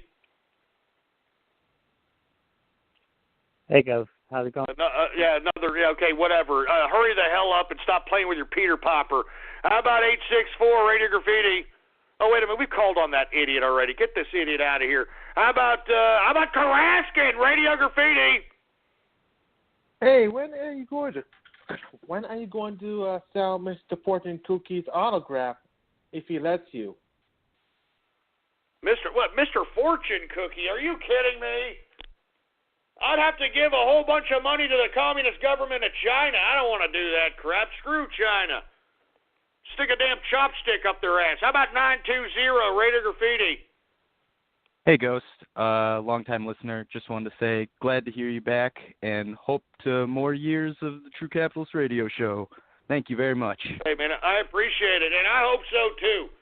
I hope so, too. You got these goddamn troll terrorists and cyber vermin. Who the hell knows what's going to happen? I think we got Trump and capitalist radio graffiti.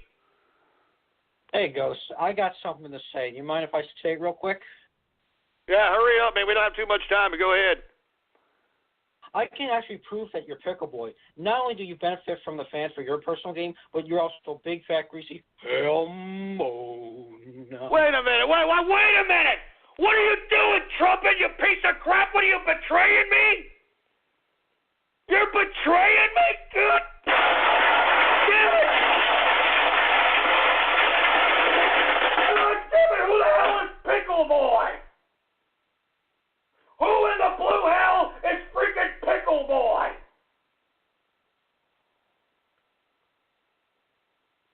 Jesus Christ, what the hell is going on here? What the hell is going on here?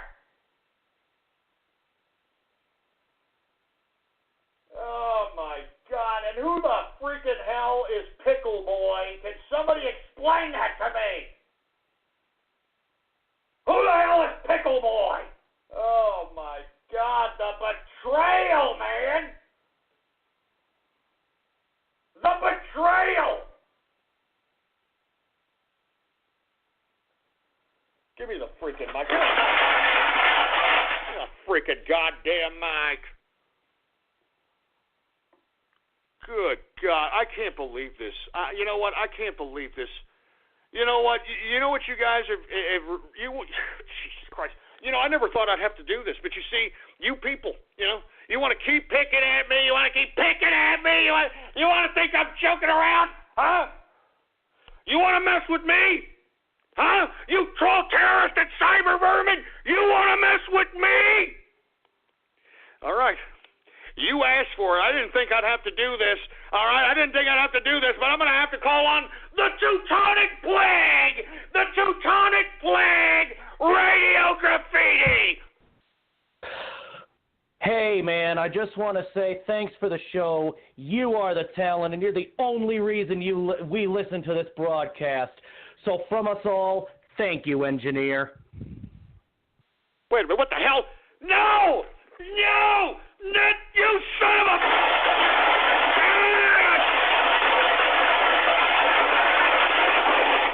What the hell is going on around here? What the hell is going on with my show? What the hell is going on? What the hell is going on? Danny, I just figured out that if I switch to Metro PCS, I get 2 Samsung Galaxy phones free. Cool, Dad. And I could be a super dad with 2 free Samsung Galaxy phones and call myself Double Galaxy Man. Or you could give the second phone to your sidekick. Yeah, I guess I could do that. That's right. 2 free Samsung Galaxy On 5 smartphones are all yours when you switch to Metro PCS. Metro PCS. Wireless figured out. Coverage not available in some areas. Sales tax not included in phone price. Excludes numbers on the T-Mobile network. See store for details and terms and conditions. Bill says he loves the new Pepper Jack Ranch spicy chicken sandwich he's eating right now. He also says the spicy pepper jack cheese and spicy ranch sauce packs a lot of heat. And the spicy all-white meat chicken fillet is delicious. He either said this is the most amazing chicken sandwich or I'm an incredibly handsome and well-spoken leader. Oh, right. It was the chicken. The Pepper Jack Ranch Spicy Chicken Sandwich. Only at Jack in the Box. Limited time only at participating restaurants. What the hell is going on? Good God. I don't know what the hell. You people have ruined my Baller Friday, and I'm not just talking about the troll terrorists, for Christ's sake. I'm talking about all of you. I'm talking about all the betrayal. Jesus Christ. Oh, my God. Oh, I'm just so sick, man. I'm just so goddamn sick. I'm a betrayal. The betrayal, man. I'm done with this broadcast. Give me the mic. You know, I mean, all the time, all the effort, all the energy, man, and I get no goddamn appreciation around here. I get no goddamn appreciation around here. Oh, God. Oh, Jesus Christ. I'm done, man. I'm so done. I'm done with this broadcast today. I mean, Jesus Christ. I'm glad this is a Friday. I'm glad this is a goddamn Friday, man. I'm done with this crap, man. I'm serious. I'm so done. I'm done. Stick a freaking fork in me. That's done. I can't believe that you people did this to me today of all days, man. Of all days. A Baller Friday.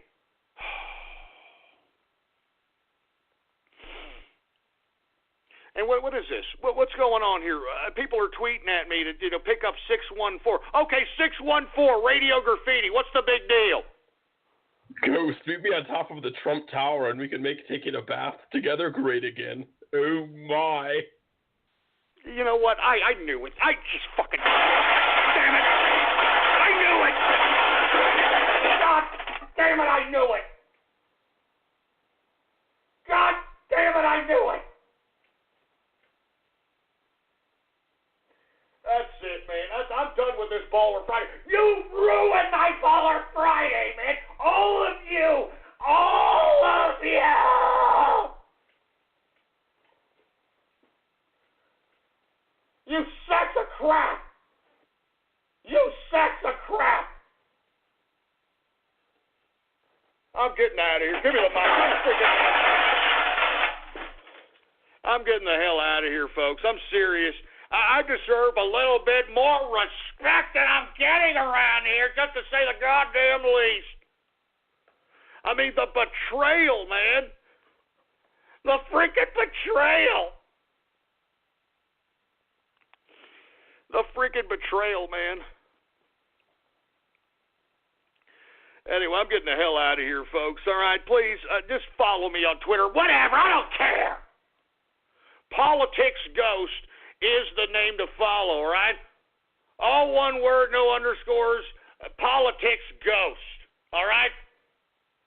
And if you haven't already done so, please bookmark the official goddamn website of the True Capitalist Radio Show. It is blogtalkradio.com/ghost. That's blogtalkradio.com/ghost. And as I stated, folks, all right, you want Mrs. Ghost's autograph? It's going to be taken down by tomorrow, and it doesn't look like they want any pony merch. It sure as hell looks like the bronies don't want no pony merch, so thank God. Type into your browser ghost.market if you want Mrs. Ghost's autograph, ghost.market in your web address browser. And, of course, folks, before I go, the pinned tweet on my Twitter account, click that so you can get Remove Kebab apparel. Remove Kebab. Anyway, I can't believe you idiots did this to me on my Baller Friday. I'm getting out of here. Thank God it's a weekend. I'm out of here. Long live the capitalist army, baby.